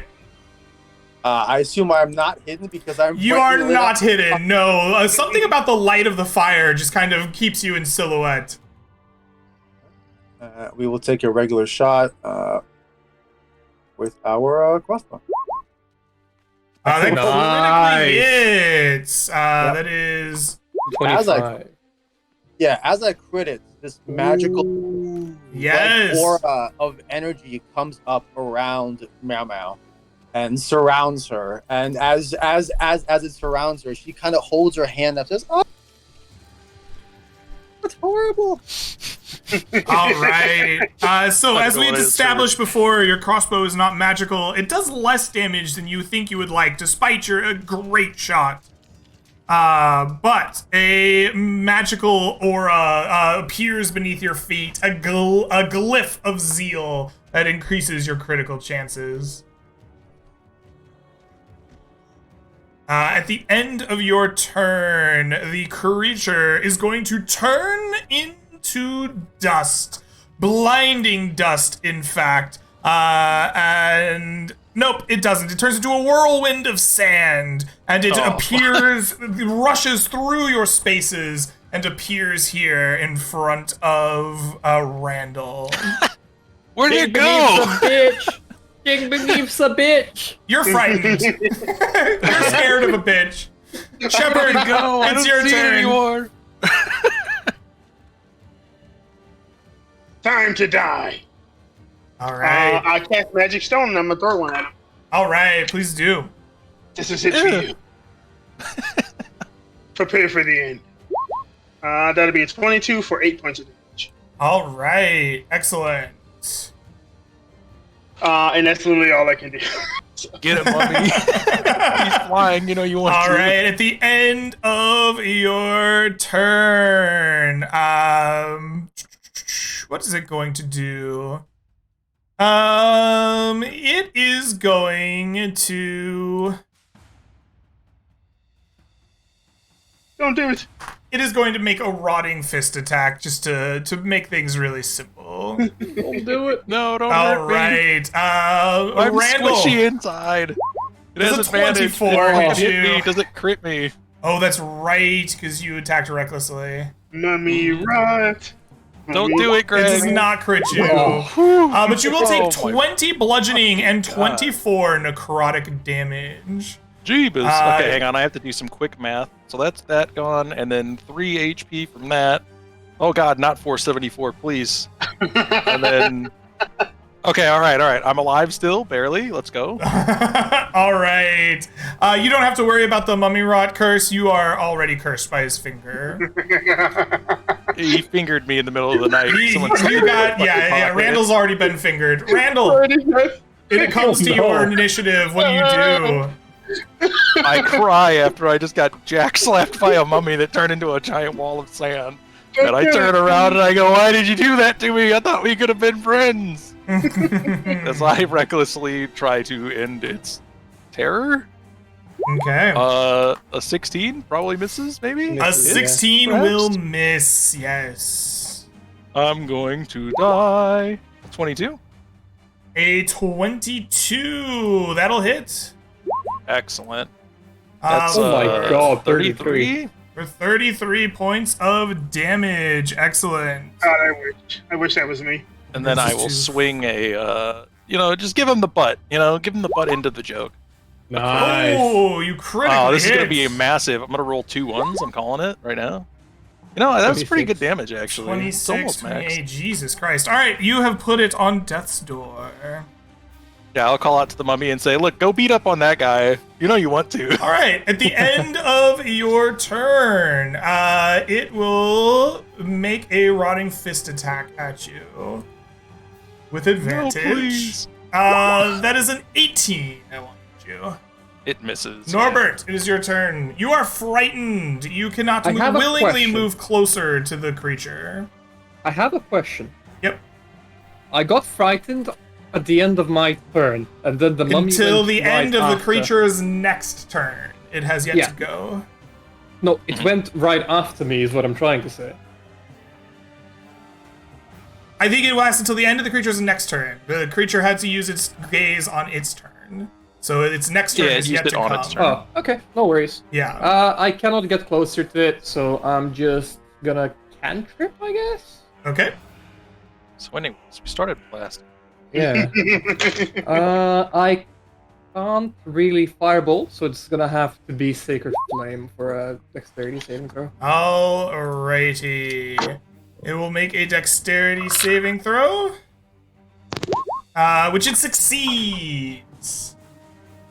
Yeah, I can't really get closer, I don't want to run away, so I'm ending my turn there, I guess. Alright. At the end of your turn, it will make a rotting fist attack at Randall. Don't do it! With a 28. I made a terrible mistake! Randall, please take for me 19 bludgeoning and 13 necrotic damage. Jesus Christ. Jeebus. Are you dead? Nah. No. He's a bear barbarian, he's taking half of I everything. had temporary HP, remember? Haha. Are you unconscious? No, I'm still very low, though. Oh, We're getting gotcha. there. Look, I think I have one more round of being beaten until I'm dead. I got All right. For its turn. We can't upcast that for more targets, can we? you. Oh, Jesus Christ. That's Greg, don't do this. unfortunate. Look, he's flying. Do the thing. Do the thing. Boom. The true mummy Chad move is he turns into a sandstorm above Shepard and grabs him and just power bombs him out of the air. Watch out, watch out, All right. watch out. Randall RKO and him. Norbert and Shepard. I want you each to make me a d20 roll. We're going to see who is the least lucky among you. Oh, I have- fuck. It's a pleasure. Randall, I wonder. you are the least lucky among them. A magical spell is cast. A virulent disease is thrown your way as the creature unhinges its mouth upon you. Please make me a Constitution saving French throw. kisses you. I was about to say. Fucking awful. Oh no! Please Use inspiration, bro. Use take inspiration. I don't for have any me. inspiration. I I've give you used it mine. all. Oh, this is contagion, right? Oh, hold on.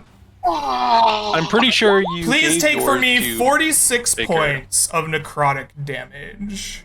I go unconscious. All right. Would I have given you inspiration for the Constitution save? I didn't give it to Mao Mao because You- she had an advantage already on the attack. Yeah, Did she? Do you want me to Yes. use your advantage for this? it's too late. It's over. I'm pretty sure I go unconscious regardless, but look, I'll use it for you. Don't worry, I've got it. Sure. Here we go. Okay, so an 18. This is necrotic damage, right? This is necrotic So- damage. 23 half to 12. Ah, I have 5 whole HPs left. All Alright. right. To 11. With that, Mao, it is your turn. Yeah, so you got 6 HP, Randall. It's And- fine. It won't matter. Mao Mao is going to just step up here and try to get an angle and take a shot at the Mummy Lord here. Okay. Same action, cunning action to try and hide. Okay. We'll see if that works out. Nope. No, still can't hide Still- next to the still fire. Go right in the fire. And he's definitely, I think he's more than 80 feet now, because before he was just in range. Looks like 85 to me based on your measuring tool there. Yeah, perfect. So I can move up and then take a shot and then move back. Okay. So There's a 13 that will miss. I do have a point of lucky. I have 2 left. I'm going to use 1. Okay. Sure, we can get some hits on this guy before he gets too more far into combat. 24 will hit. It will be less efficacious than you were hoping for.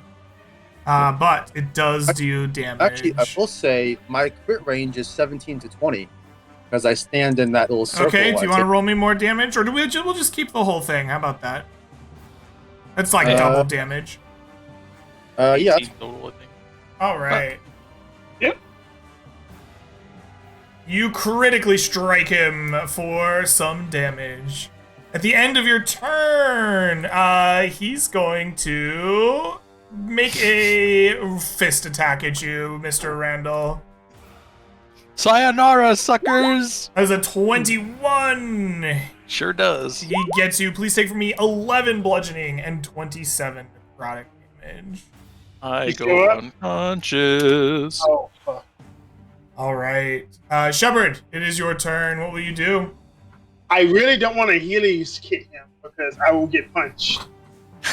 I don't have healing word. He's going next, and he does damage. You might have to risk it, bro. Okay, yeah, you know what? No, wait. If he punches me, I just die. I think. No, you're fine, man. That can't possibly happen. How do you guys feel about apes? I can summon 4 apes. You just tear it Summon apart, 4 bro. apes the whole time? Yeah, I'll do that, Greg. I'm gonna summon 4 apes that are gonna be on either side of him, and then they're gonna punch him. All right. Let me just look for a second here. Yeah, find some monkeys for me, Greg. Is it giant ape or regular ape? Regular ape. Oh no, I don't have counterspell. This is a shame. Okay. You gotta save that for whenever someone's revivifying. So you summon giant apes. Oh no, just regular apes. They're medium sized. Okay, you summon apes. And then I am going to use my bonus action to call upon my spirit totem. Where is it? Let me see if I can put it in the chat. There we go. And I am going to summon.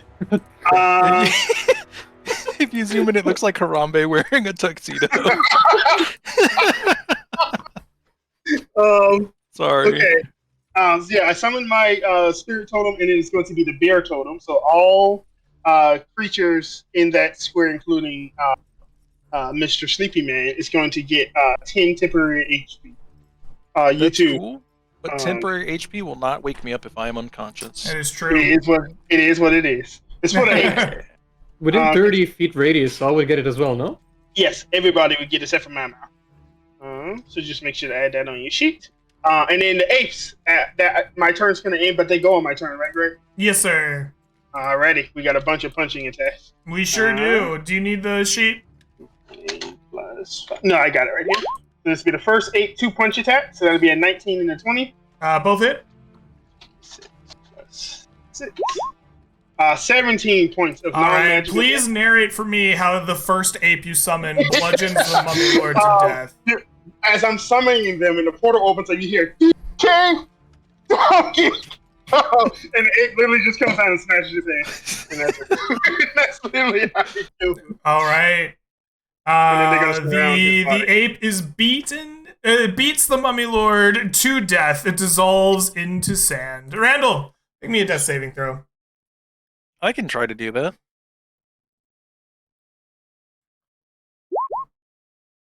That is one fail. Norbert, do you heal Randall? Shame. No, of course I heal Randall. I'll healing word him. This is my last spell slot, so if there's any more creatures, we're screwed. Hell yeah. Use those resources. I'll Yeah, heal him. I'll pull out a vial of holy water and just start dousing this mummy lord in holy water. All right, cool. How much did the healing word heal for? You 1d4 are plus out 4. of combat now with your compatriots healed. You will then get to ransack the tomb. You will find good ease in here. Well, they find, get to ransom. Mau gets to watch. you get to ransack the tomb. You'll find lots of goodies in here. I want each of you to roll me 1d100 plus 50. Hell yeah. I'm assuming, Greg, that I am not rolling, but if you will let me, I will. I want you to roll. Can I Fantastic. use my lucky point? Hell on yeah, that we're first? real bad at this part. Can I roll? Can I use my lucky point? Jesus Christ. 11 No. on the D100? Holy Oh, no, 35. it's okay. Meow Meow got us. Jeez. All Louise. right. So between all of you, you find 10, 16. 22. Is that right? That can't be right. It's like 350 something. I have 369. Okay, so if you came up with 300, 369 Yeah. gold pieces all Nice. together, worth of valuable treasures and trinkets and all kinds of fun stuff in here. You will find a couple of magic items, but not as many as you would like, probably. The magic items here are a set of studded leather armor. Plus 3. Plus 1,000. 700. You find an ancient hourglass. Ooh. The Sphinx would like that. Maybe she might date. She is pretty large. I like tall women. Not that tall, man. You can use it as a mount.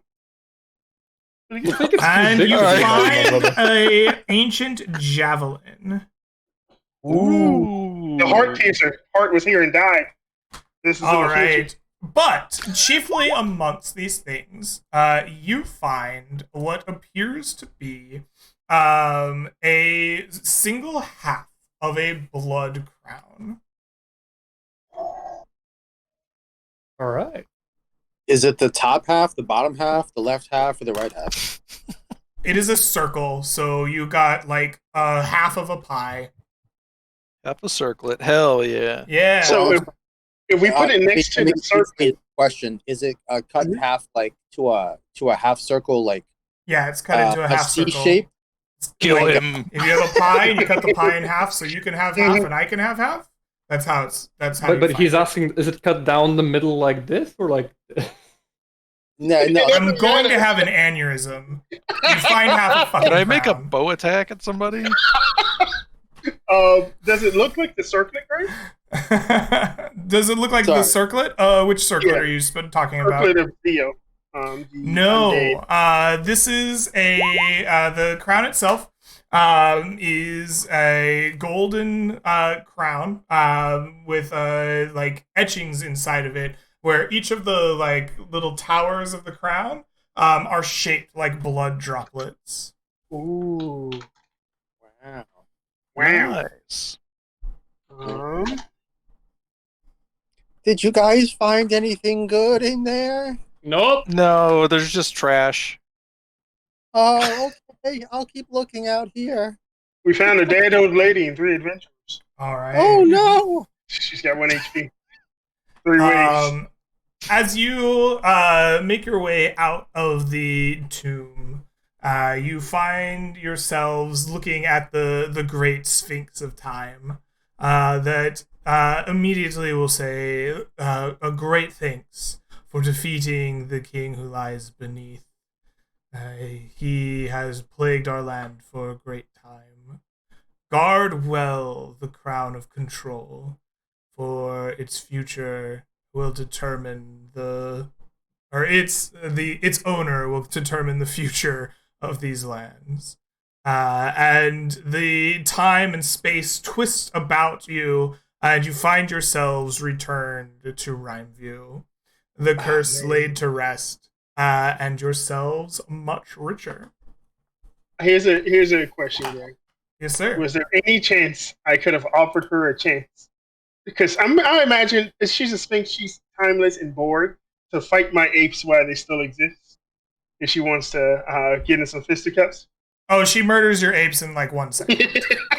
Like it takes her exactly 0 time to murder your apes. Like they get ripped apart. Randall at 7 HP, starting to have flashbacks of having to fight her like 5 seconds ago when it's happened. Yeah. All right. I am going to add up some experience points and stuff for you all. But we have come to the end of today's session. So I am going to hand off the spotlight to each of you to give yourselves a shout out, tell people what you got going on, where they can find you online or off. So let's just go in camera order, and we'll start with Horo. Yeah, big thanks as always to you, Greg, for running us through another amazing session. Another huge thanks to Randall for covering the person that couldn't make it today. Highly appreciate it. You made this possible, I guess, so thanks again. Was fun as always. That's pretty much it. Thank you. Awesome. Let's go over to Randall. Or to Soul Crusher. Yeah. Hey guys, I know you're getting sick of me. This is the second time in almost 1 week. What the heck's wrong with this guy? Why does he like D&D so much? My only shout out really is for Greg. Greg does great things with his games. I don't know if you guys are still doing anything with Apollo_Nick on. It was on Wednesdays, right? I think we're taking a break for a week, and then we're gonna have like a wrap up episode for Fable Table. And then season 3 is probably gonna be a while from now, but coming in the future. Coming, okay. And then also, Greg occasionally DMs on Sunday nights. For a different campaign that's very interesting as well. It's like a house intrigue thing. It's great. Awesome. Well, I appreciate you telling people what I'm doing. Hell yeah. Mega, why don't we hand it over to you? I know you got stuff going on. Where can the people find you?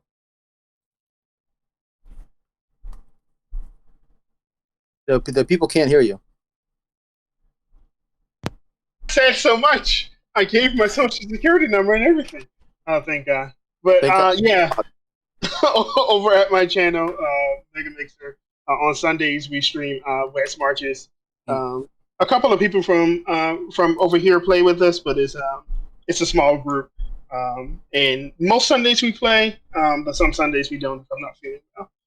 But other than that, thanks, Greg, for the game. It was a ton of fun. I thought we were going to die at like 3 different points. So yes, very, very much had a blast. Very good. You're quite welcome. Last but not least, Leova, you got anything you want to shout out? Yeah. Shout out first and foremost, as always, to you, Mr. Greg. Thank you for running a great game, and also putting up with a lot of technical difficulties and struggles and nonsense from our end. This time around, it was me. So sorry. No worries. Shout out to Shepard. I'm actually looking forward to seeing how you get on with that giant salamander fire elemental thing you got going on. That's gonna be freaking sweet. And a big shout out to Randall and Norbert for whooping ass this whole time and holding it down. And yeah, I mean that was a hell of a session. Instantly losing all hit points at the start made it very difficult, but you guys were a big support, so thank you. It was a great session. No problem. It was fun. Yeah, yes. It was a lot of fun. It was scary, but it was fun. Yes, scary fun. It was All kind of like right. stress. It's good stress, happy stress, fun stress, not terrible bad stress. All right. We have a set of loot to give away. But first, I want each of you to take home 4,150 experience points, Wow. as well as 93 gold pieces each. You said 93, right? 93, yes. Is that including with the reward 150 from the beginning? That does not include the 150 from the beginning. My bad. I forgot about And that. we still gotta go back and find Marion. Wink, wink. Yeah, I have bad news Made about Marion Marion. abandon us. What is 150 divided by 4? I can't math. It's 37. And then, Greg, I assumed you included So whatever that's wealth. 130 total gold pieces. I want you to take home each 130. Gotcha. Thank you. And Greg, I assume you included the wealth I got from the boats. That's yours. You stole that. Hell yeah. How much was that? 50 Is that gold the one that I rolled? pieces. I'll scroll back up to see what it was. I apologize. It- I Yeah, assumed you rolled next. party gold. All right. You also will receive 10 reputation to any faction of your choosing Ooh. for your deeds today. That's huge. So, the Blood Crown is one half of the Crown of Control that is part of empowering this region. The other half is still somewhere to be found, and it will play a role in the story to come, hopefully. The items that you found inside the tomb are the studded leather armor of the Sentinel. This studded leather armor is studded armor +2. And while wearing it once per day, you may choose to succeed a Constitution saving throw. Can you do that after rolling it anyway, or do you have to do it beforehand? The way 5e works is you do these things beforehand. Yeah. Okay, so it's not I'm like fairly legendary. loosey goosey with that stuff, but in best practices, you would choose to do it before rolling. Mhm. The next thing that you find is the ancient hourglass. By turning this ancient hourglass, you can heal up to 3d6 hit points instantaneously. However, you will lose 3d6 years off the end of your life. This can be used as many times as you desire, up to twice per day.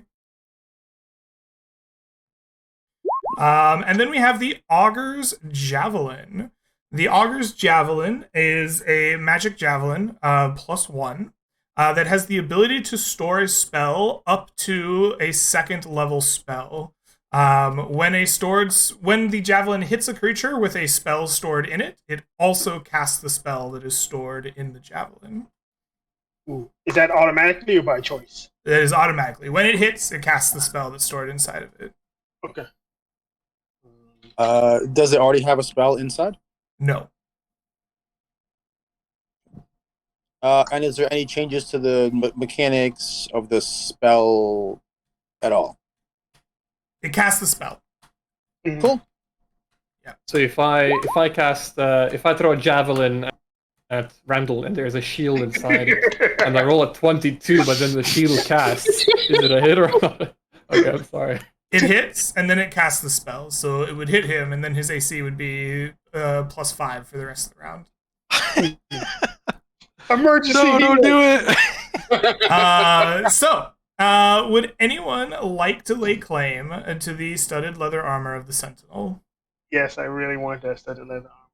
Yes. Studded leather is probably the best I'm going to be able to wear, so definitely big Okay. on that. Let's get some D100s then. Highest takes it. I'll take you on, man. This is it for you. No! Do you want some leather armor? I've got some leather armor for you. For me? Mhm. You're not just giving that away, right? You can give me something later. We'll talk about it afterwards, but you could just take it. I'll send you what it is. Okay. All right. Mau Mau, please take the studded leather armor of the Sentinel. Would anyone like the ancient hourglass? I'll take it. recommend we don't. Oh, okay. Oh, you want to donate it? I'm Yeah. down with donating it if you want to. It sounds horrible to use. It sounds really fun to use. I think you should keep it, Randall. I was gonna definitely use it for some weird stuff in the tower. Not to use, but to like pretty much harass people that that want to like turn it. Be like, do you want to turn this? Oh, before you do, immediately gets kicked out of Mage Tower. Minus 100 rep. So is it being donated? Yeah, I mean, if donate you it. want it, I mean, if you guys really want to donate it, but it seems like a really cool item, I would hate to just toss it away. Do you want it, Mau Mau? It's an old. I'm not gonna use it. I'll be honest. I'm probably gonna give it to someone. I feel kind of iffy about that. On an out of game level, is that kosher? I want you to either claim the item or give it away to one of the factions. Nah, go ahead and donate it. Okay. If not, which faction would you like to donate it to? I'm after Cold Iron personally, so that's my vote. Yeah, that's fine. Sure. All right. Everyone take +5 reputation with the Cold Iron Company. And would anyone like to lay claim to the Augur's Javelin? Yes.